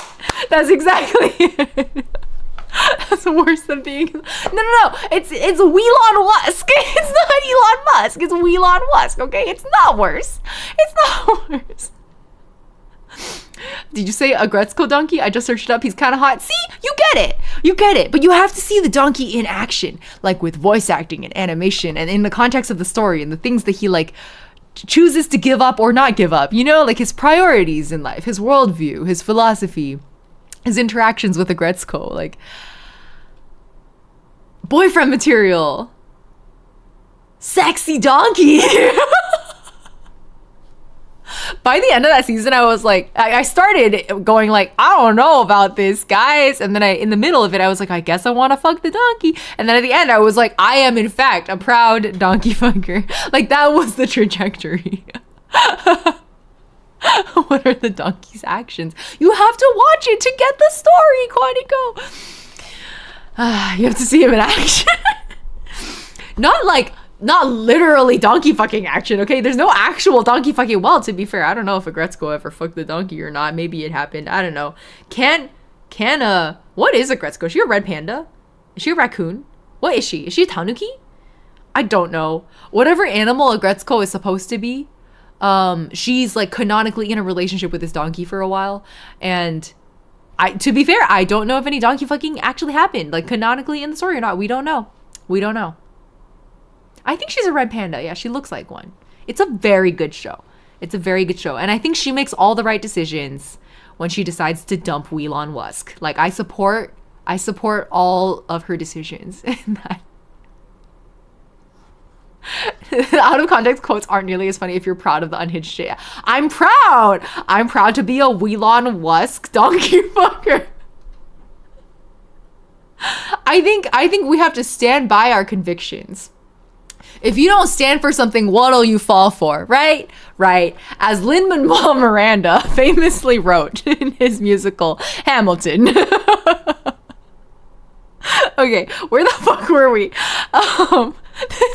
Tyce's just like, this is a lot to take in.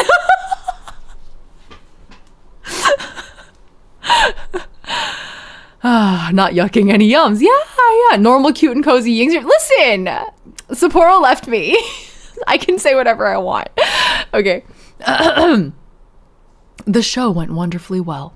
Bottom remembered every word of his part and did his dying speech, the best he had ever done it, with real tears running down his cheeks. And Flute spoke his speeches higher up than he'd ever managed to speak before, and Snug mixed loud roaring with soft roaring so well, and tore Thisbe's scarf so fiercely that even Bottom had to admit he was the best lion they could have chosen. The only thing was that Starveling's lantern kept going out, and they had to wait till it could be lighted again before they could go on with the play. The side tangents are always fun. I strongly agree, Sweet Tail. I thought we were here for a nice book read today. Are we not? Is this not a nice book read, C. Draco? Is it not a nice, cozy book read? Answer me, not honestly, but correctly. You have to answer me correctly, or I'll pull the trigger. All right. The audience received the performance with loud applause, especially for Peter, who had written the play and also directed and stage managed it, and it was agreed that he must write another one, and that Bottom and the others must be asked to do a performance every year. But to this day, no one has discovered how Bottom came to wake up from his dream with a bunch of buttercups in his hand and his hair full of moss roses, or how Mrs. Nick came to find a tiny sprig of cheapweed along the bedclothes, and I don't suppose they ever will. But you and I know, don't we? Nick Bottom really had been on a trip to Fairyland, and he was lucky to get back so easily, and lucky to find his own head on his shoulders again. Not honestly, but correctly, Ying and their Sphinx riddle era. Warm and nice, and very on brand for what's kept me around. That was it, guys. The end. That was A Midsummer Night's Dream. Fellow Shakespeare fans in chat, was that accurate? I mean, yeah, but I think in terms of its like time investment, it was like it was not proportional, right? Like it spent longer in parts of the play that went by pretty fast in my memory. Of course, it's been a long time since I've read A Midsummer Night's Dream, but like in my head, like most of it was the dream. And I felt like the dream was kind of glossed over in favor of like what was happening in real life. So if you come to a Ying stream and you don't expect it to be 80% ADHD tangents, you're the problem. I mean, yeah, that's basically it. I always think about that one time I literally had a back of the envelope annotation of like, I tried to make a flow chart of our conversation topics through the stream. And it was actually not possible because it was so non-linear that even a graph representation wouldn't do it. Like it just wasn't possible. I don't know what it is about. All I learned was there's some sort of fuckable donkey. No, Stippy, there's in Agretsuko there's a fuckable donkey. I guess I wouldn't judge you if you were really into Bottom and his donkey form. Like, I get it. I'm sure there exists fan fiction.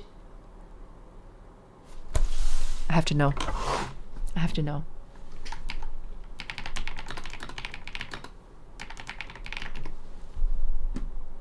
Yup. There's plenty of fan fiction. There's even one on fanfiction.net, which is like, I grew up on ff.net. What if, do you think AO3? Sorry, this is shaking a lot because I raised it up so it wobbles more.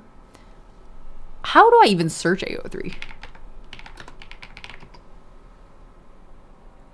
Yo. Oh my god, there's a lot. Oh my god, there's a lot, guys.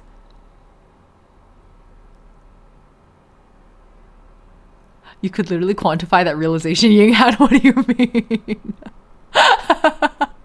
Look, this one has such a beautiful title. It's called Daffodil Blessings. Don't you guys want to read Daffodil Blessings by Caramelios? A fan fiction of Midsummer Night's Dream written by Shakespeare. No archive warnings apply. Nick Bottom / Titania. Actor / relationship.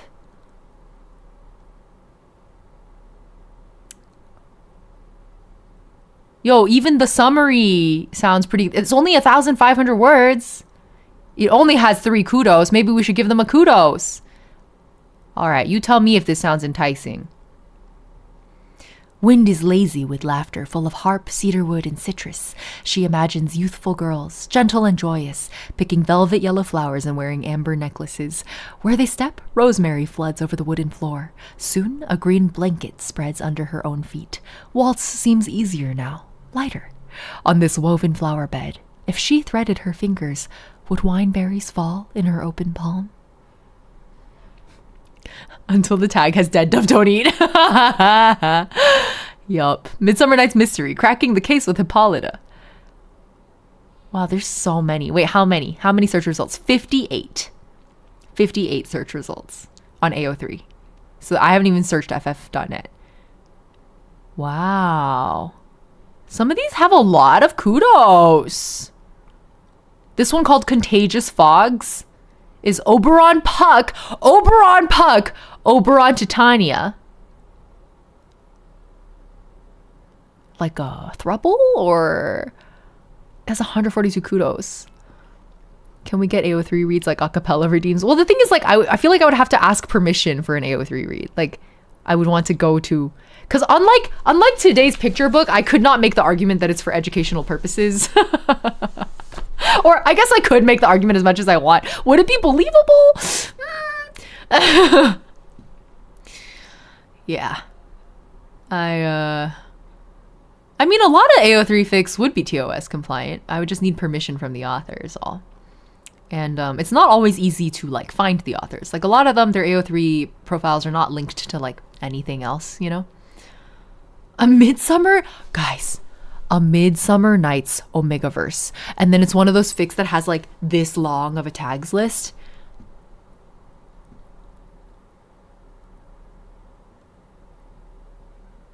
It's Nick Bottom, Titania, Oberon Titania, Demetrius Helena. What? Let me see these tags. Let's see. Omegaverse, Alpha Omega, Alpha Beta, Fae and Fairies, Fairies, inspired by Shakespeare, Minor Violence, Attempted Kidnapping, Human Rutting. I guess it is Omegaverse. Alternate universe gender changes, gender roles, LGBTQ themes, LGBTQ character, fairy tale, LGBTQA plus week, homosexuality, bisexuality, community, erotic _ elves. Boreal Curie showing up like, what is Reading? Oh, you sweet summer child. Yeah, it's always the tags at the bottom of the list. Exactly. That one, by the way, the Midsummer Night's Omegaverse has 230 kudos and 157 comments and 13 chapters, and it's not finished. It's not done. It's 13 out of ? Chapters. Erotic elves, Ying, please, I'm not ready. Watch it be a dead dove too. Don't most people tag their dead doves? It is not done. It's not done. Okay, I just wanted to know. We don't have to read them. I would need permission to read them anyway. Or I feel like I would. I think the ethical thing to do would be to ask permission. I guess I could just read them, but I don't really want to do that. Wow. That was fun. I'm glad we Googled that. Hermit's just in YouTube chat like, stop. Eve's like, I mostly know Ying's music. I'm learning the stream experience. It is very different. I apologize. Oh shit. Oh my god, why did this just go? Why did you turn off? Wait. I don't know why it disconnected like that. It's never done that before. Okay, we're back. Cool. How we feeling? Aurora's like, welcome to the Yingverse. I'm always very happy though when the YouTube music side people decide to check out stream, but I have realized that like I feel like it is kind of two separate audiences, which is why I was like, finally I was like, okay, you know what? We'll just separate the channels. I'm done trying to make them work. The algorithm really punishes me for it, I think, and I'm not gonna know for sure until I separate them and find out. Yeah. Camera said I need a minute. We've talked too much about donkey funking. I need a break. Okay, I have time for probably one more story. Do you guys want to vote for another one? We can put all four in again. This time we can put Hamlet in. I mean, we did do one comedy, so we could vote for a tragedy next. So then I'll put down Macbeth, Romeo and Juliet, or Hamlet.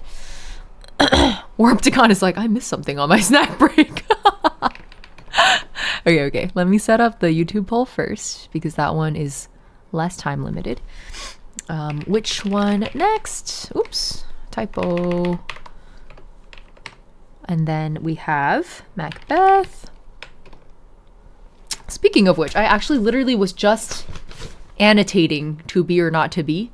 There's like tea spills on it and shit because I'm working on I'm writing a tango inspired by the monologue. Well, the tango was originally just my own sort of like existential musings. And then the longer I wrote it, the more I was like, this is kind of to be or not to be coded. So, and I do owe you guys a dramatic reading of it also. That was one of our charity stream rewards. So if we vote for Hamlet, I'll do it.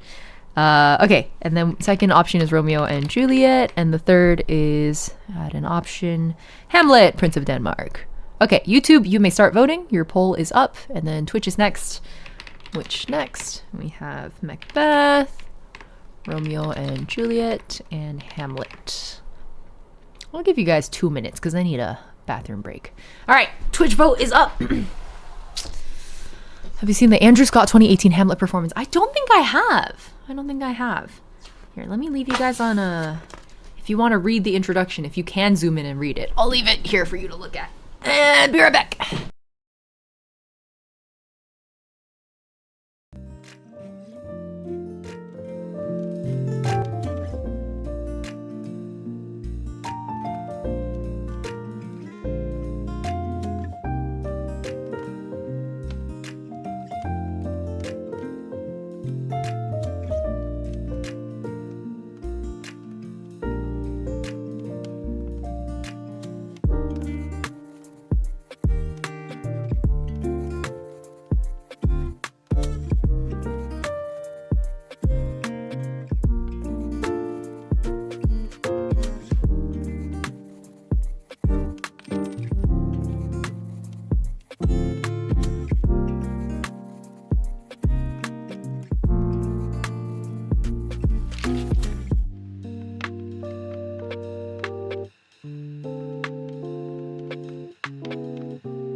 Hello, I'm back. Ow, I just did something weird with my elbow. To Ying or not to Ying, that is the Ying shin. Ugh.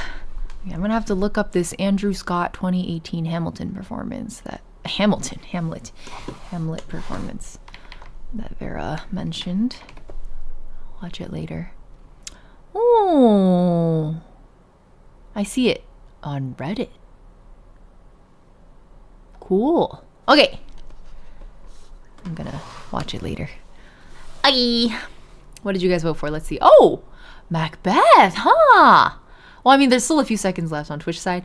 And the YouTube side YouTube voted Hamlet. Okay. Well, there's only 5 votes. So that's 3 votes for Hamlet, 2 votes for Macbeth.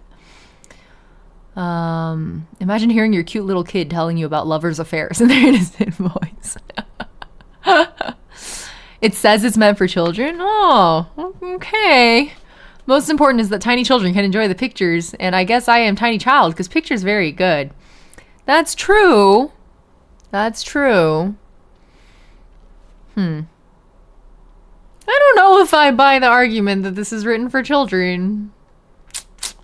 Okay, we got, let me just tally it up because they're different. Oh, nope. It's 3 votes for Macbeth YouTube side and 3 votes for Hamlet, so it's split. So 3 plus 9 is 12 votes for Macbeth. Macbeth it is, guys. It was also published in the 70s. That's true. Our standards of like what was acceptable for children was very different back in the 70s. That's a very good point. You know, the big children, adults. Absolutely correct. Okay, oh my god, my water damage. I'm so sad about that. If I just caught it earlier, I could have probably blotted it before it wrinkled, but it was too late by the time I saw it. F. Okay, well, here's Macbeth. Me, I'm baby. Macbeth water. Okay. 70s kids are just different like that. Well said. Wait. Oh, it's the witches, of course. All right. Ready? Long, long ago, 3 witches lived on a lonely moorland away out in the highlands of Scotland. Perhaps they're still there. I don't know. If you ever go there, keep a sharp lookout, especially when the weather's dark and stormy. Day and night, these witches boiled up wicked thoughts in a cauldron and danced round it hand in hand, lying in wait for people they could tempt, lives they could ruin. They could not tempt good people, only people whose thoughts were already evil. Their spells were very powerful. They could look into people's minds and read them. If people were only a tiny bit wicked, the witches could make them wickeder still. They lived in a cave, and they made their temptations by boiling up horrible things like bits of toads and frogs and newts and lizards and snakes, or things taken from the stomachs of dead sharks. All the nastiest things you could possibly think of. They kept their cauldron always on the boil, and they could fly through the air to any place they liked, screaming on the wind and carrying their magic fire already lit, and singing an ugly little song. How would this go? Fair is foul, and foul is fair. Hover through the fog and filthy air. They were not like witches you read about in fairy tales, but deadly and dangerous ones. At this time, Scotland was divided into small areas like counties, each ruled by a lord called a thane, and these thanes had to obey the king and help him whenever he was in danger. And if they did it well, he rewarded them with more land and with high titles and kept them close to him because he could trust them and rely on them. Shakespeare was definitely saying Goku era. Oh my god. Pretty sure Shakespeare was pre-1970s. Like 80% sure Sam is. In the long time ago of our story, the king was Duncan. He was old and silver-haired, generous and wise and good, and he had 2 sons, Malcolm and Donalbain. I actually don't know how to pronounce that. And when he died, Malcolm would be king, and all the thanes would swear to serve him just as faithfully as they had served Duncan. But one of the thanes, named Macbeth, thought that when Duncan died, he and not Malcolm had a right to be king, and his wife, Lady Macbeth, thought the same. In fact, she kept thinking about it until he really began to believe it. Of course, it wasn't possible while Duncan and his sons were still alive, but who knows, the chance might come. Some accident might befall them. At all events, the thought was there inside Macbeth's head that if ever he should meet the witches, he was just the sort of person they could fasten upon, someone whose mind was ready to receive and act upon the wicked thoughts they were brewing out there in the fog and filthy air of the moor. That's our king. He's a good one, allegedly. Ooh, big art, violent art. Is that guy getting trampled? I think that's right. Slashed and then trampled? Is that a shield? That's a shield. I missed the cat that was in every picture in the last one. That's Macbeth.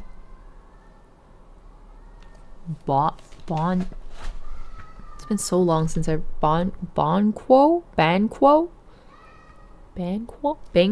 How do you pronounce any of these names? Maybe I should look it up. Is there a pronunciation guide for Macbeth names? Macbeth names. So I need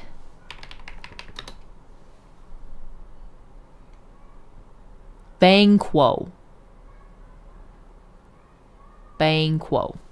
And then what was Donalbain?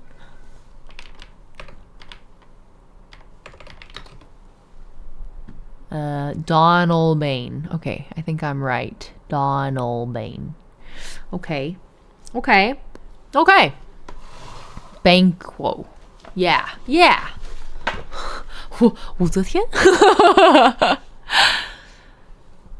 And then, in a quite unexpected way, the chance did come. The King of Norway came across the sea and attacked Scotland, and the Thane of Cawdor and some of the other Thanes turned traitor and joined him.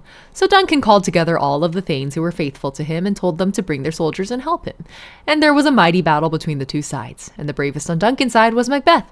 Along with his friend Banquo, he fought so hard and killed so many of the enemy that at last they gained the victory, and the King of Norway and the Thane of Cawdor were both driven from the battlefield. Macbeth was very proud to have beaten the king's enemies, and he set off with Banquo to tell the king all about the battle, then returned to his beloved wife at Glamis Castle, which was their home. But the way lay across the wild and lonely moorland, and as they rode through the mist, weary and blood-stained, night came down with thunder and lightning, very, very frightening. And with the night, the thought came back to Macbeth that somehow, by some means, He must become king, and he could not get it out of his mind. He felt he had served his country so well that it was no more than he deserved, and how wonderful it would be if fate could make it happen, how his wife would enjoy it, and what a beautiful queen she would make. So Macbeth and Banquo rode on over the moor. Galileo, Galileo. Oh yes, I can hear kids in the neighborhood. I can hear them. So I'm sure the mic is picking them up. Suddenly there came a flash of lightning, and there were the three witches right there on the path, in their path, their ugly faces lit by the glow from their magic fire. Macbeth and Banquo reined in their horses sharply, almost riding the witches down, and you can imagine how surprised they were when the three old hags hailed them. It seems they knew who Macbeth was, for they called him Thane of Glamis. Then they told him he would soon be Thane of Cawdor as well, and that one day he would even be king. How strange that these three ugly old women crouched over their cauldron in the wild moorland should know what had been going on inside his mind. Queen is never not on the mind. True. That is how it should be. I decided I should become king because my wife would make a good queen. Why wasn't it always like that? Banquo here, Macbeth here, and the witches on the path. Cool.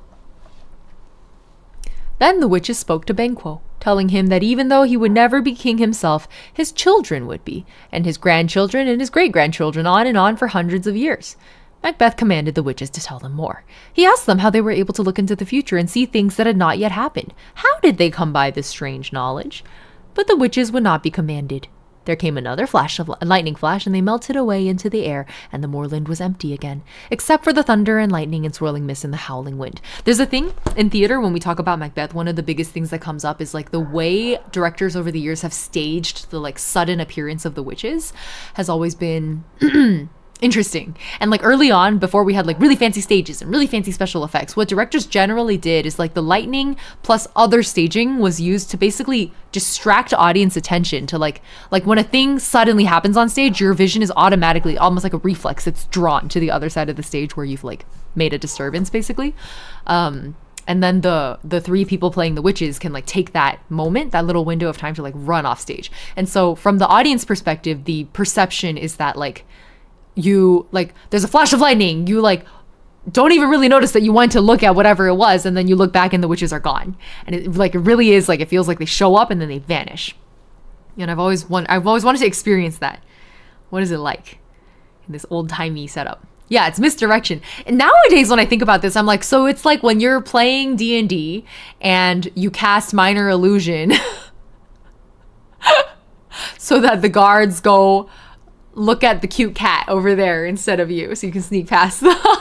It gives you advantage on your stealth check, right? That's what my brain goes to now. But I just whenever the witches come up, I feel like that's the first thing I think about. It's like misdirection. Okay. Theater Dean director. The coin rolling on the ground. Exactly. We were on this paragraph, right? Macbeth was astonished that the witches should know his name and title, and even more astonished to be told that he would soon be Thane of Cawdor, for the Thane of Cawdor had not been killed in the battle. He had escaped and was still alive. But most of all, he was deeply disturbed that somebody should tell him that one day he would be king, for apart from his wife, he had never spoken of this to a soul. He was also astonished when the witches prophesied that Banquo, not himself, would be the father to a whole line of kings. But for the moment, he thought mostly of himself, and his heart pounded with excitement, and he longed to get home and tell his wife that the witches had promised. What the witches had promised. He and Banquo had just mounted their horses and were about to start off again through the storm when messengers came riding up to tell them that the king had heard of Macbeth's bravery in the battle and had created him Thane of Cawdor as a reward. "But how can that be?" said Macbeth. "The Thane of Cawdor is still alive. I saw him escape from the battle." The messengers replied that the Thane of Cawdor had been captured and because of his treachery had been stripped of his title. Now he was under sentence of death, and Duncan had given his title to Macbeth just as the witches had prophesied. The plot doth thicken. Wow, look how dark that cape is. Whoa. This actually must not have been easy to print because it's like so subtle in its detailing. Oh, I'm so glad I bought this book, man. Beautiful. No, Thane of Cawdor 1 was my Oshi. Where does that even come from for you? At this news, Macbeth's heart began to beat faster still. If the witches could see into the future like this, if they knew that he had already been created Thane of Cawdor, might not their other prophecy also come true? That one day he would come to be king? At this thought, he found it hard to control his excitement. Surely the witches, and the supernatural powers that guided them, were working on his side. It came from my honest heart. You've been tainted by Oshikatsu. I can't talk. I have a really cool new pocket notebook system. None of this will dox me, right? Yeah, so it's a wallet with a magnet closure and a money clip on the back. And then I stuck a notebook in it. And then I was like, never miss a chance for Oshikatsu. Never miss an opportunity for Oshikatsu, okay? Is Oshi the new Pookie? I guess so. Money still exists. Yeah, in the US it actually is very handy to always have cash on you. I go to a lot of like taco stands and Chinese restaurants, and like a lot of them are cash only. Yeah. Okay. Where were we? When at last they came to Duncan, the old king greeted them lovingly and shed tears of gratitude, for they had saved him and his kingdom by their bravery. He clasped them both to his heart and told Macbeth that he would come that very evening to stay at Glamis Castle, to honor him and show how highly he prized him. His sons Malcolm and Donalbain would come as well, along with other thanes and members of the court, and they would hold a great feast to celebrate the victory. And, of course, Banquo must be there too, for he had fought almost as bravely as Macbeth. So Macbeth hurried home to break the news to his wife and get the castle ready for the king's visit, to prepare a room for him and 2 guards who always slept beside his bedroom door, and to make ready the food and wine for the feast. I should carry cash too. The buses around here don't use any cards. Wait, really? Gloms? Okay. Thank you for confirming, Vera. Gloms. That's very... I guess this is the Scottish Highlands, right? Okay. I assumed there would be vowels that weren't pronounced the way I thought. Good to know. Cool. So Glom's castle. When he arrived, he found that his wife had already heard of the victory and how the king had rewarded him for his bravery. But when she heard that Duncan was coming to stay with them, she could hardly contain herself, for she realized that this was the chance she had been secretly dreaming of, the chance to kill him, and so make way for her and her husband to become king and queen. When she told Macbeth what was in her mind, he was shocked and said that they must never commit such a terrible crime.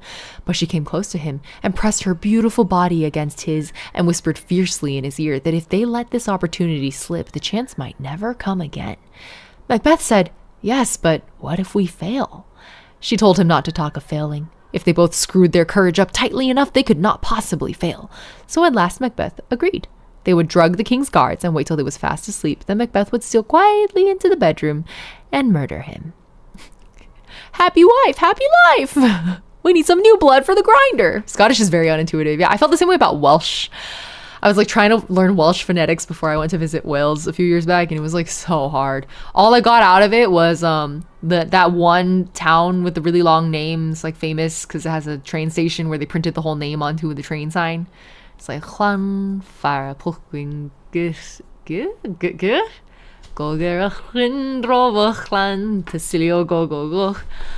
something like that. Welsh is really hard. Don't fuck it up, honey. The bedtime story is making you sleepy. That's the goal, Active Glacier. I'm glad the chaos didn't disrupt your sleepiness enough. That sounded so legit. There was a song I had to learn. It turns out that Chlan is just church. So that was the most useful word I learned, because there were a lot of churches. All right, cool. When Duncan and his courtiers arrived, Lady Macbeth put on her most friendly face to welcome them, and the old king took her in his arms and kissed her, saying what a beautiful home she had, and how fresh and sweet the air felt up there in the mountains, and how lovely it was to see the birds nesting in the shelter of the castle walls, and how much he had been looking forward to his visit. That night at the feast, the king praised him so highly that Macbeth was ashamed of what he and his wife were planning to do. Wow, Macbeth still has a conscience. That's crazy. He took her out into the courtyard and told her that the king had showered so many honors on him since the battle that he could not dream of killing him. But Lady Macbeth taunted him and called him a coward, saying that if he would not do the murder, she would. So at last, Macbeth agreed to go through with the terrible plan. Then together, they went back into the castle. This is cool. With the water splashes. Like, truly stuff you could really only do with watercolors. Good luck with anything else. Or like ink, I guess. That's gorgeous. Also the rendering on the cape. My goodness. And the, would that be like a tartan? Wow. Everybody talks about killing so lightly, like, oh, we'll just kill him and then you'll be king and I'll be happy. But then they do it and they realize how small life is and they forget what happiness looks like. Yeah. Ms. Ma'am has big plans. She do, Hina. She do. I don't know. I think, like, you know how they talk about how, like, serial killers, like, have to be psychopaths because we kind of have an evolutionarily beneficial anti-murder safeguard in our heads. Like, most of us have that. So to kill and not have it traumatize you so deeply that you never do it again is like you kind of have to become a psychopath, or your victim has to be so thoroughly dehumanized that your brain isn't clocking them as like a human anymore. Yeah. Okay. When the feast was over and everyone had gone to bed, Macbeth came out into the courtyard again to breathe the cool air and quieten his nerves. For the more he thought about murdering someone as old and innocent and generous as Duncan, the more terrified he became. And he imagined the angels of heaven crying out in horror and calling to God to stop him doing it. Then he suddenly thought he could see a blood-stained dagger hanging in the air and pointing to the stairway which led to Duncan's bedroom. That frightened him even more. And though it was a cold night, the sweat poured down his face, and he trembled. It was really one of the witches who had hung the dagger in the air, masking her face with her ragged sleeve as she offered Macbeth the handle. They now had him completely in their power, and knew all that was going on in his mind, and although no one saw them, they were hovering above the courtyard watching him and quietly laughing to themselves because their wicked spells were working out so well. Anti-murder safeguard. I'm going to use that with my students. What do you teach, Sea Drago?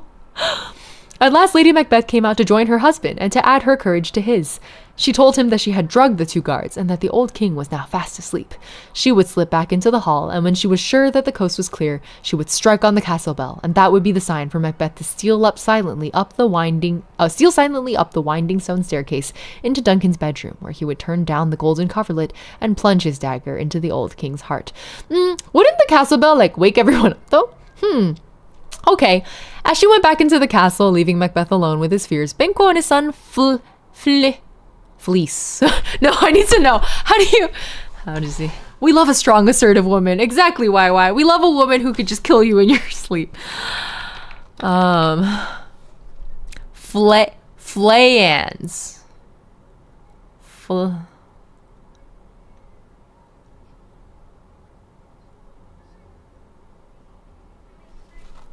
Shakespearean character for more names from Shakespeare. Stay tuned on how to pronounce these names from it a bit more as Flayans. Something in between as in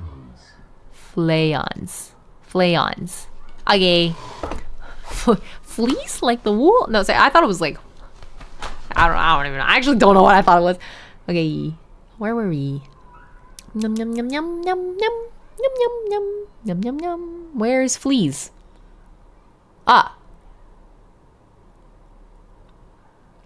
As she went back into the castle, leaving Macbeth alone with his fears, Banquo and his son Flayans came out into the courtyard, and Banquo reminded Macbeth of their meeting with the witches out on the moors. He wondered if the promise they had made to him would come as true as the one they had made to Macbeth, and when Macbeth could spare the time, he would like to talk further about these mysterious happenings. Although he was very frightened at the thought of the awful deed he was about to do, Macbeth said he would gladly find a time for them to meet and talk together. Yeah, put it on my GCal. We'll circle back to that and touch base. Get it on my calendar. You can talk to my assistant. We'll get you penciled in. Talk about murder. So Banquo and Flayans went back into the castle while Macbeth paced the courtyard, praying that when the time came to go to Duncan's room, his footsteps would be so quiet that even the stones would hardly know he was treading on them. Okay. Oh, let's look at this. Wow.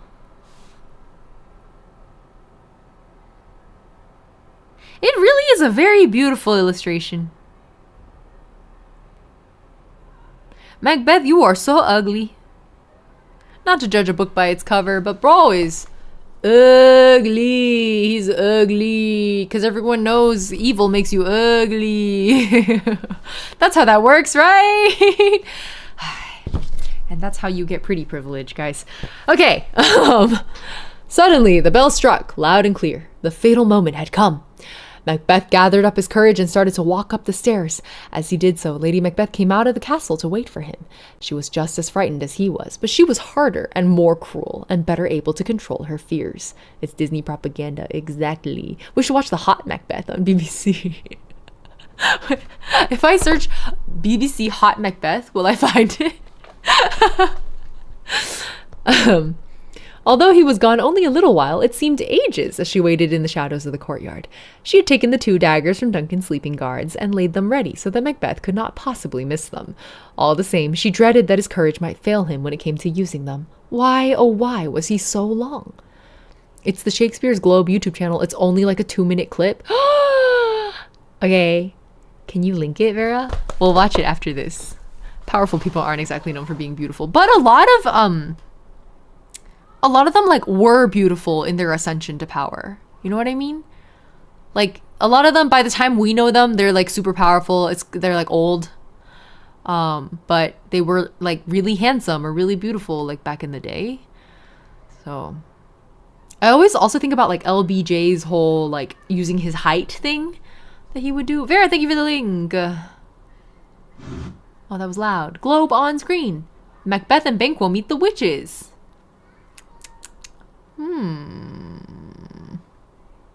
like all the comments are like, oh, he's so good in the role and also very attractive. Oh no, Ty, I see your link got deleted. It was a clip. Let me repost. I thought it was like I don't even know. I actually don't know what I thought it was. Okay, where were we? Why'd you clip this? Where is Fleas? Okay. Thanks for the clip. Where were we? Where were we indeed? Okay. Oh.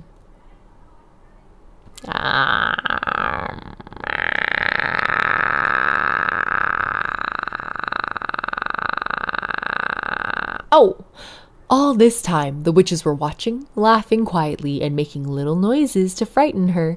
The sounds of crickets chirping and the hooting of owls and the beating of their wings. They had worked hard for this moment, and they were overjoyed that everything was turning out just as they had planned. The vocals stimming to, you gotta. At last, Macbeth came staggering down the stairway, clutching the 2 daggers, trembling with fear and ghastly white, his hands soaked with Duncan's blood. Yes, he had done the deed. Stepping over the sleeping bodies of the 2 guards he had stolen into the king's bedroom, turned down the golden coverlet and plunged the daggers into Duncan's heart, just as his wife had bidden him. And Duncan had made a great sigh as the life came out of him and the blood had run in rivers down his silver skin and poured out onto Macbeth's hands.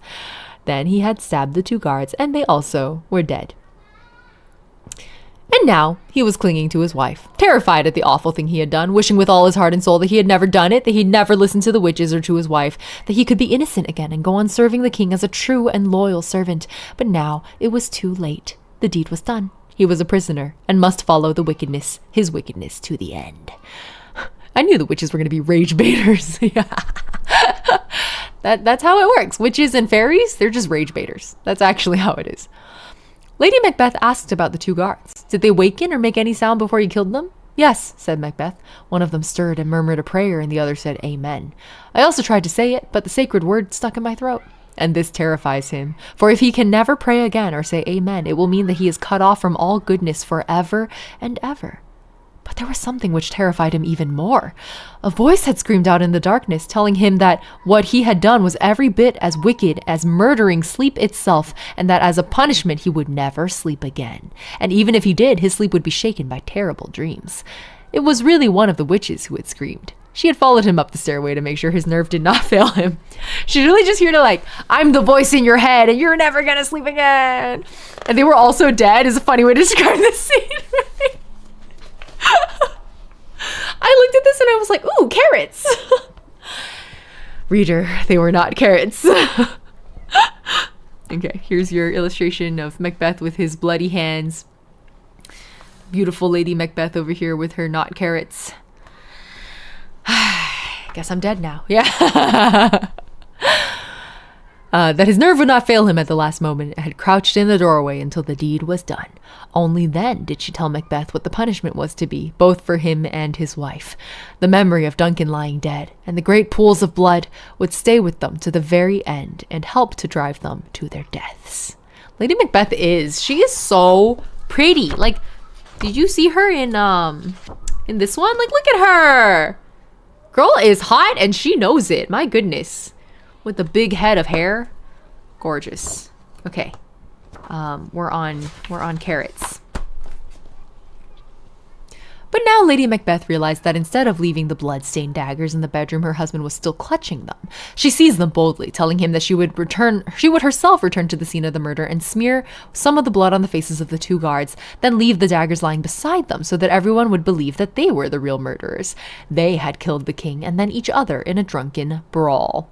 Go quickly, she said. Wash the blood from your hands, then undress and go to our bedroom, so that when the murder is discovered, we can seem to be innocent. Then she carried the daggers back to Duncan's bedroom, while Macbeth stood trembling in the courtyard.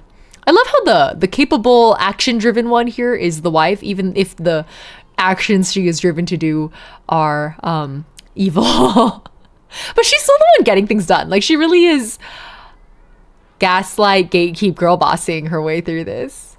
Yeah.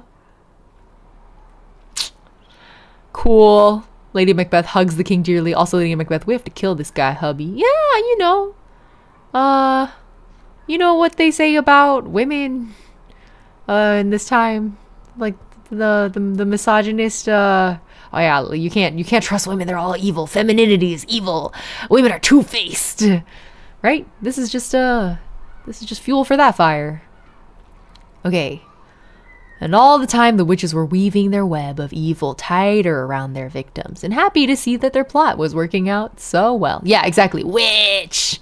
She has goals and she's going to get them. I will hit these KPIs.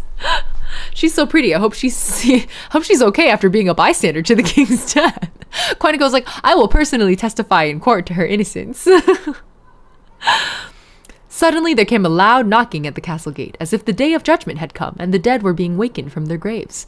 Two of Duncan's most faithful thanes, Macduff and Lennox, had come to greet the king at first daylight and had ridden all night to be with him in good time. When he heard the knocking, Macbeth's heart began once more to pound with terror, and he went swiftly into the castle to wash the blood from his hands and quieten his nerves. The knocking went on for a long time, for the hall porter had been drinking with all the others and was fast asleep. At last he came out and lifted the great bar from the gate to let Macduff and Lennox in. Then Macbeth himself came out. He had cleaned the blood from his hands and thrown a robe over his shoulders and was doing his best to pretend that he was his normal self. Macduff said he would like to go to the king's room, so Macbeth offered to show him the way. But Macduff preferred to go alone. He needed no guide. For a few moments, Lennox stood talking to Macbeth. As they rode through the night, both he and Macduff had heard strange noises in the air, lamentings and screams of death, and people crying out in fear, and it seemed that the very earth was shaking beneath them. Macbeth agreed it had been a tough night, otherwise he pretended to be quite unconcerned. But you can imagine how he felt when Macduff came thundering down from the king's room, screaming with horror. He had just seen the old king and his two guards lying dead. He had seen the two daggers in the great pools of blood. Your Honor, if evil, why hot? Well, see, that's the thing is, like, they would say that, like, seductiveness is evil, right? Like, succubi are evil. So, if evil, why hot? No. It is because they are hot, therefore they are evil. Or it is because they are evil, therefore they are hot. Yup. That's why we got, like, the sexy, like, 蛇妖 in Chinese mythology, too, you know? The misogyny runs deep. Okay.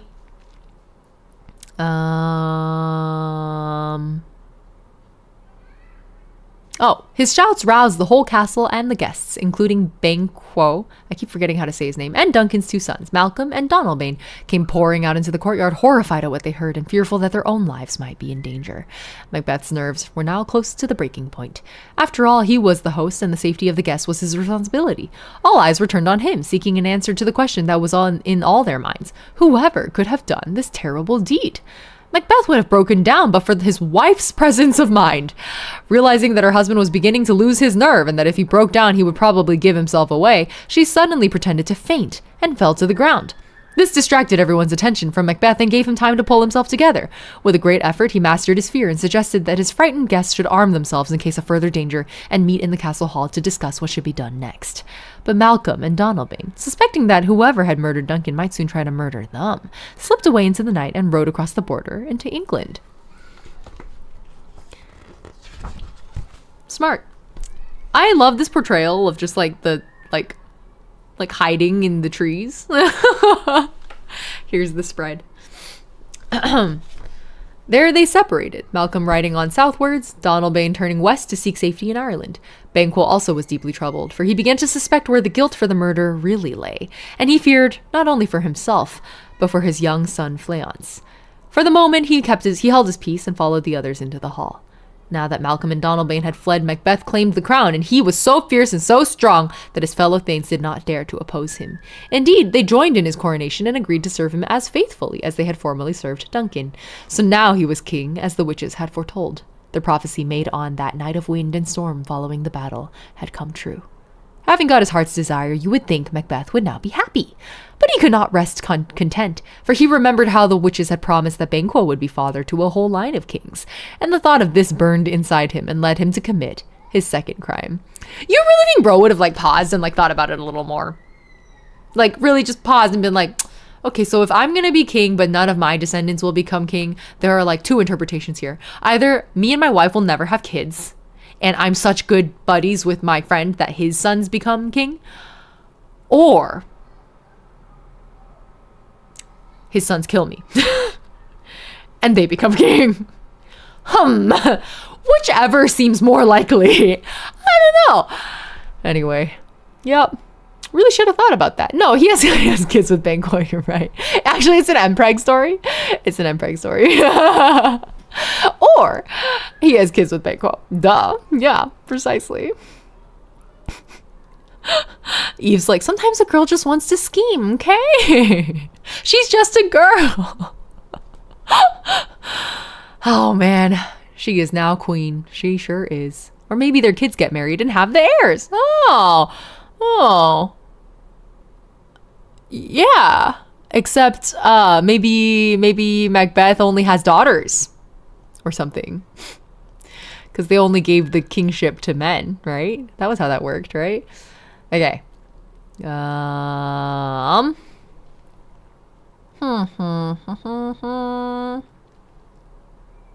Yes. He invited all the thanes to a feast like the one he gave the night he murdered Duncan. You think that doing the same exact thing twice is gonna, you think people are gonna trust you?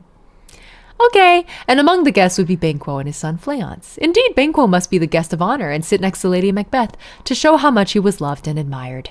The invitation to Banquo and Fleance was really a trick, for Macbeth had hired 2 murderers to lie in wait for them as they rode through the darkness and stabbed them as they passed. But the witches knew all he was thinking and spoiled his wicked plan. They also were waiting beside the track where Banquo and Fleance must ride, and when the murderers sprang out with their daggers drawn, one of the witches seized Fleance and dragged him away just as the dagger was slashing at his throat. So only Banquo was stabbed and Fleance escaped. And now, to crown their mischief, they led Banquo's ghost, still dripping with blood, to join the guests at the feast. Indeed, they took some of the blood from his wounds, and while the guests were gathering, glided unseen into the hall and smeared it onto the arms of Banquo's chair. The trumpeters had blown a flourish, and Macbeth and Lady Macbeth, dressed in their royal robes, were about to drink the health of their guests when one of the murderers appeared in the shadows. He had come to tell Macbeth that Banquo was well and truly dead, with 20 stab wounds in his body, but that Fleance had escaped. So, although he himself had died, Banquo might still turn out to be the father to a line of future kings, which was Macbeth's greatest fear. Wait, what? Macbeth and Banquo kissing, holding hands. Canonical. This is how. This is the way. actually, really early on, when they were like, oh yeah, and Macbeth and his best bud, Banquo. And then I was thinking about, I should have said this a lot. I was just thinking it. In high school, I feel like my BL goggles weren't on super tight just yet. Nowadays, I wear my BL goggles everywhere I go. So my brain was immediately like, and it's BL. That's BL. This too is yaoi. This is the toxic yaoi I was looking for. Okay. Well, I guess it was not to be. Didn't even have the decency to murder his best friend by his own hand. Why is Discord going off like that? Am I missing something? No, we're good. I'm free until 8, so I still have an hour and a half. Lady Macbeth wondered who her husband was talking to in the shadows, and she called to him to come to the table. The wine cups had been filled, and the guests were waiting to drink his health. So Macbeth sent the murderer away, and returned to drink a welcome to his fellow thanes and their wives. How sad it is, he said, that our dear friend Banquo cannot be with us. No matter, we will remember him in his absence. Let the cups be raised, and let us wish him long life and happiness. As they raised their cups, Macbeth turned to Banquo's place at the table. A moment ago it was empty. Now his ghost sat there, deathly white and streaming with blood, nodding his head as if to say, yes, it is I, your dear friend Banquo, and see what you have done to me. Yeah, that's true. They're so in love. They're so in love. He comes back to haunt him. They're so in love. They're so in love. This too is yaoi. Macbeth should fuck the ghost.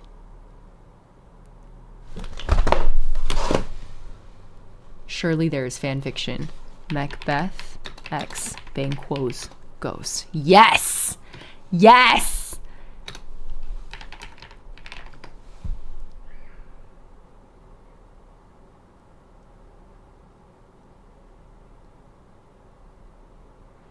Okay, FF.net got me. This is a thing. Do you think Banquo's ghost would have its own, like, character tag on AO3? They will not part, even through death. I just need to know. I need to know if Macbeth Banquo ghost turns up.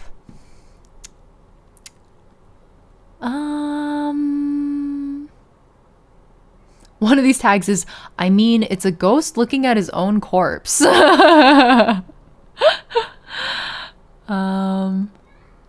Someone rewrote the banquet scene. I'm not seeing... Oh, no, we have ghost exclamation mark Macbeth. There's ghost Banquo. Lesbian love triangle. With who? Oh, interesting. Lady Macbeth, Lady Macduff, and Lady Banquo. It's called Macboo. Okay. Yeah.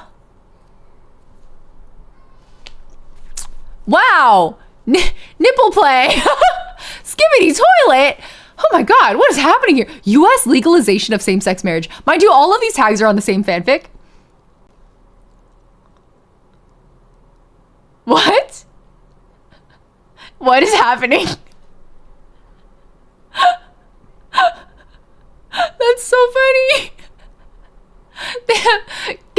Gay sex, nipple play, skibbity toilet, World War I, US legalization of same-sex marriage, and ghost sex. Oh my god, that's so funny. Okay. Alright. I'm so glad we searched AO3, guys. That was fun. That was a really fun sidebar. Great. We're so back. I just wanted to know. Cool, cool, cool. Cool, cool, cool. Alright. They're so in love. You have to be in love to come back as a ghost and haunt your friend, you know? At this horrible sight, the cup fell from Macbeth's hand and crashed on the stone floor. He screamed at the ghost to go away. For the moment, it vanished, and he tried to collect himself. Then it appeared again, and he was almost out of his mind with fear and horror and behaved so wildly that the feast broke up and the guests hurriedly departed, astonished at what had happened. They had seen no ghost. To them, Banquo's place at the table had remained empty. It seemed to them that Macbeth had suddenly gone out of his mind.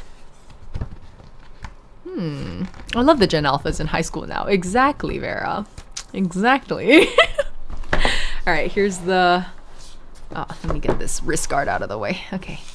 Here is the next illustration. I like that every illustration so far has been like a full page spread. Like it's not really one page, next page, but it's like, here's your layout. Very editorial. Cool. Is that the ghost?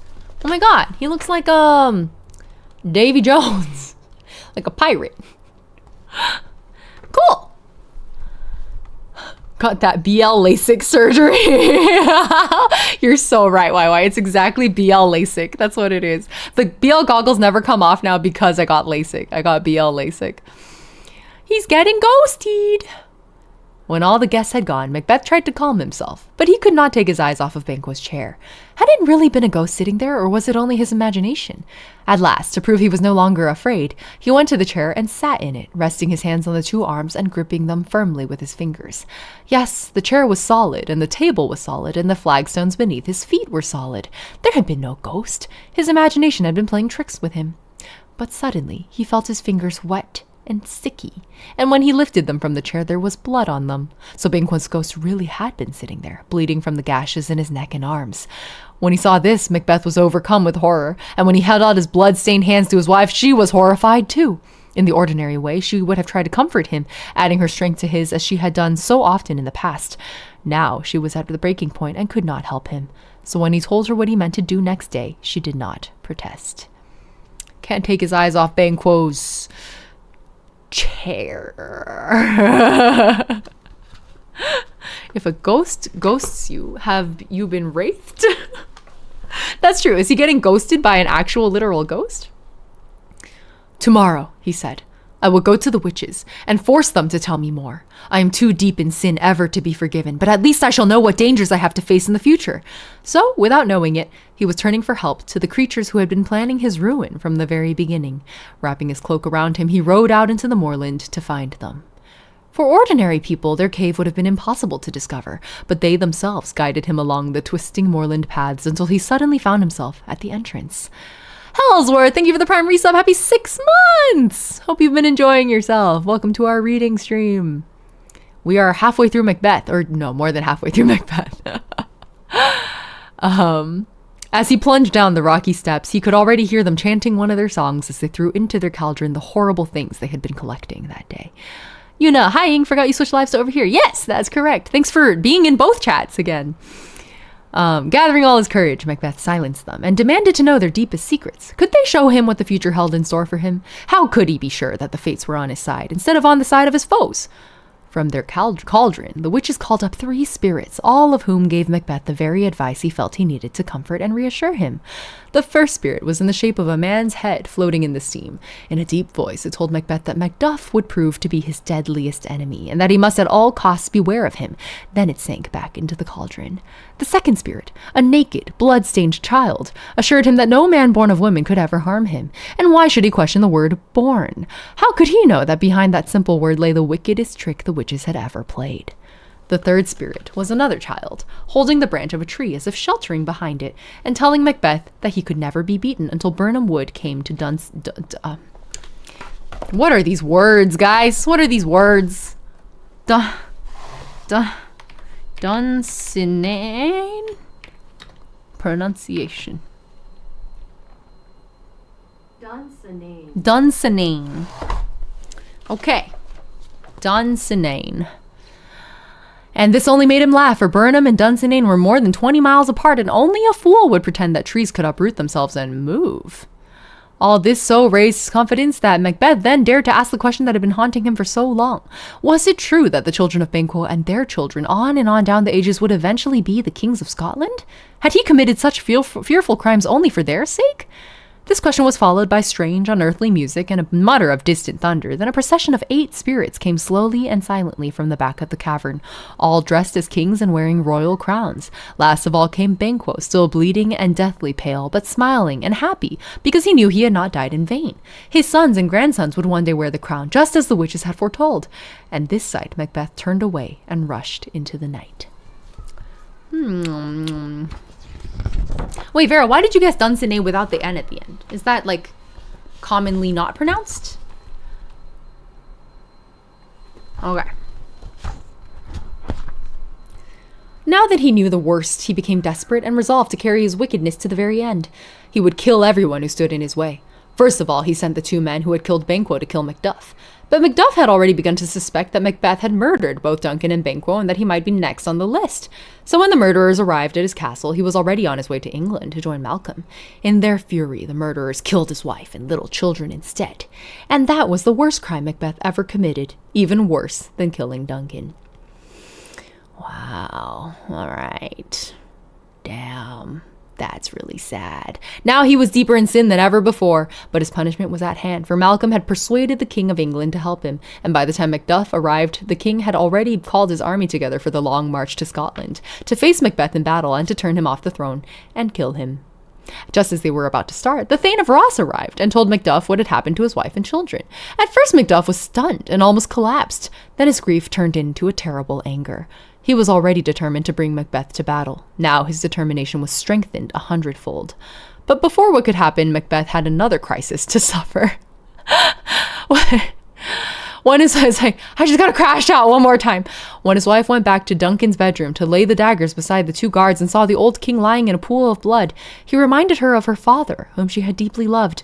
And this memory had stayed at the back of her mind ever since.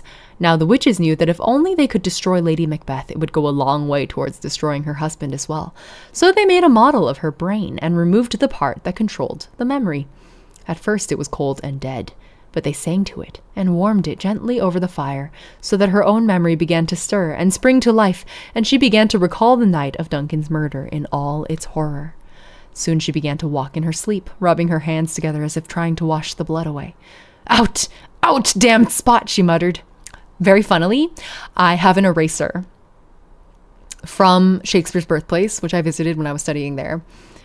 In the gift shop, they had an eraser that said, out, damned spot on it. And I just thought it was so funny. I didn't need an eraser, but I bought it. I was like, yup, that's comedy. That's good. And then, in an agony of remorse, will these hands never be clean?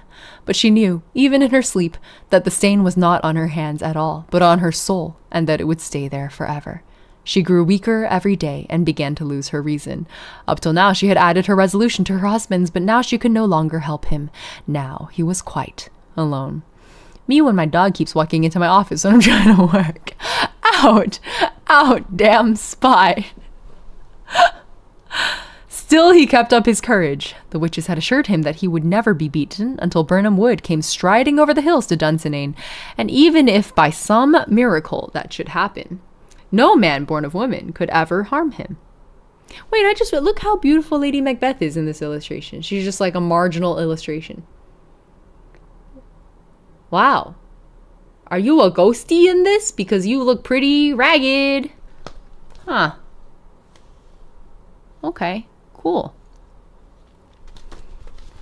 She's so sleepy, yeah. So why should he fear? He would win the coming battle, then he and his wife could put the past behind them and forget the wicked things they had done to gain the throne. So he gathered his army and retired to his castle at Dunsinane, the strongest castle in all Scotland. Here he would be safe. No one could ever break down these walls. He placed watchmen on the highest towers, then put on his armor and waited for the enemy to attack. Suddenly, there came a cry from one of the watchmen. Looking towards Birnam, he had seen what looked like a woodland advancing towards the castle. Unbeknownst to Macbeth, the English army had cut branches from the forest trees, and holding them so that the gleam of their armor would not be seen, were now advancing towards Dunsinane. When the spirit told him that he could never be killed until Birnam Wood came to Dunsinane, Macbeth had laughed. Now he understood what it meant, and he began to ponder if perhaps the second part of the prophecy, the part which assured him that no man born of woman could ever kill him, might also be a trick. But he brushed away his fears. All the witches' promises had come true. Why should he lose faith in them? Because one piece of their prophecy had a double meaning. If he had been clever enough, he might have understood that the moving forest would consist of branches held in front of an advancing army, not a forest actually moving. It's like, actually. All right, that is how you rage bait a person, to be fair. No, the witches had told him the truth, and he was a fool not to have understood. Suddenly, there came a cry from within the castle, and the doctor came out on the battlements to tell him that his wife had died. Sleepless nights filled with the memory of Duncan's murder had proved too much for her, and she had given up the struggle. Macbeth had no time to grieve for her and arranged a solemn burial, for the English soldiers had now thrown away the branches and were already thundering at the castle gates. Malcolm had come to avenge his murdered father. Malcolm had come to avenge his murdered father, Macduff, his wife, and innocent children. Yeah, if he were clever. That is a pretty important if, isn't it? Here's your spread. Let me just check how many. Oh, this is the last page. This is our final spread for Macbeth. Beheaded! Those guys in the back are just going, woo! I really want this on a bookmark. These three witches. It's such a cool illustration. Wouldn't that make a fire bookmark? I think it would be good. What if I just... No intrusive thoughts here. All right, here we go. All day long, the battle raged, and Macbeth was borne up by the witch's promise that no man born of woman could ever harm him. And when at last he came face to face with Macduff, it was the witch's promise which kept up his spirit and encouraged him to taunt Macduff, telling him he was wasting his time to fight someone so magically protected by the fates. Only then did Macduff spring the trap which the witches had long ago prepared, and which they had kept hidden behind their wicked encouragements. My mother's birth pains went on so long, he said, that they almost killed her. I'm a C-section baby. So a surgeon was sent for, and he took me from her womb as many babies have been taken from their mothers. I can truly claim that I was never born. The guy who got beheaded was the first to fall asleep at the sleepover. This is just guys being dudes. Yeah. Living in the moment with the homies. You know, sometimes you just got to get out there, get your hands dirty, cool, like crazy night out with the lads. Behead a guy, you know? Yeah, that's how that works. That's boyhood. Wicked encouragements is so funny. Those affirmations kind of hitting. I wasn't born. By this logic, I also was never born. I was also a C-section baby. I wasn't a planned C-section baby. I was my mother couldn't take it anymore. And if I didn't come out within the next hour, she might actually die. So they were like, okay, C-section time. That's the kind of C-section baby I was. So it's the same as this guy. So that was the meaning of the blood-stained child rising in the steam. The blood was not its own mother's, but its mother's. Now at last Macbeth knew the worst. The witches had been trifling with him. All the hopes and promises they had held out to him had been hollow, and he cursed them for their trickery and double-dealing. At first, he refused to fight, knowing in his heart that Macduff would kill him. But he must either fight or give in and be taken prisoner, and to a man as brave and proud as Macbeth, that would be worse than being killed. So he resolved to fight it out. My mom gave 6 births, no C-sections. Some people are genetically gifted, you know? Some people have really smooth births. That's just how it is for them. Before my body, he shouted, I throw my warlike shield. Lay on, Macduff, and damned be he who first cries, hold, enough. And gathering up the last shreds of his courage, he hurled himself at Macduff like a wild beast. If he was doomed to die, Macduff should die as well. With a dreadful clash of swords, they met, but Macduff was too strong for him. Besides, he remembered what Macbeth had done to his wife and children, and that increased his fury. So at last Macbeth fell, pierced by many wounds, and Macduff hacked off his head and held it up for the men on both sides to see. Behold the usurper's head, he cried. The time is free. And everybody clapped. So the battle ended. Macbeth's soldiers threw down their weapons, and the castle gates were opened, and the English army streamed in with Malcolm at its head. And the soldiers went back to their homes, and for a while peace returned to Scotland. But peace has to be watched and guarded. Its enemies are always ready to break it, for the forces of evil never sleep. All day long, the witches had been watching the battle, keeping up Macbeth's confidence to the very end, encouraging him to believe that he could never be killed. But when it was all over, they came out from behind the rocks to find the place where he had died. There, among the gorse and rough grass, lay the blood that poured out when Macduff cut off his head, and among the blood, some pieces of skin from the neck and some hair from the beard. They screamed with joy as they gathered up these horrible fragments and carried them back to their cave. They threw them into the cauldron and blew up the fire and started dancing round it once again, singing their terrible song. Fair is foul and foul is fair, hover through the fog and filthy air. The end. Mic drop. It's pretty good. That's pretty good. I that was more proportionally representative than A Midsummer Night's Dream was. But I also might be misremembering both plays, because I don't think I've read any of these plays. I haven't read any of the tragedies for sure since high school. I have never reread Midsummer Night's Dream, because the ones I tend to reread are the problem comedies that are not Midsummer Night's Dream, because I've honestly found that one like kind of like just okay. But yeah, when I make a novel, could you read it? Gladly. If any of you ever write a novel and you need a narrator, I got you. Let me know. Hit up the business email. I won't miss it. The C-section thing reminds me of the term platinum star gay. Wait, is a platinum star gay a gay man who has literally never touched pussy because they got C-section, they're a C-section baby, and so they never came through their mother's birth canal, and therefore literally like never ever ever ever have come in contact with a vagina? Is that a platinum star gay? That's fucking funny. If that's the case, that's fucking funny. Vera said yes. Okay. Cool. That's hilarious. Wait, so then, well, I guess would the inverse for lesbians be true? Like you would have had to not be a C-section baby? Or I guess it doesn't really work that way. Ying said the P word. Oh, you just said pussy so hard. I feel like that you have to put your whole pussy into saying the word pussy. Like I think that's how the word works. I don't make the rules. I'm sorry. Well, that's me. The way pussy was italicized. Well, I'm a C-section baby and pansexual, so like shrug. Okay, I have not had enough water, so we're gonna have a bit of water. Pussy in bold. How does one put their whole pussy into it if one does not have... You have to put your whole bussy into it then. Don't we all know this? Is this not internet common knowledge? I'm so amused. I feel like once in a while we get like a first-time chatter who just like instantly fits right in. Like Stippy, it does not feel like you sent your first chat today. Like you've been here a while. Grab the magic 8-ball. Reopen the pussy schools. Once your refill water came back to this, everyone has an ussy. Yeah. What was it?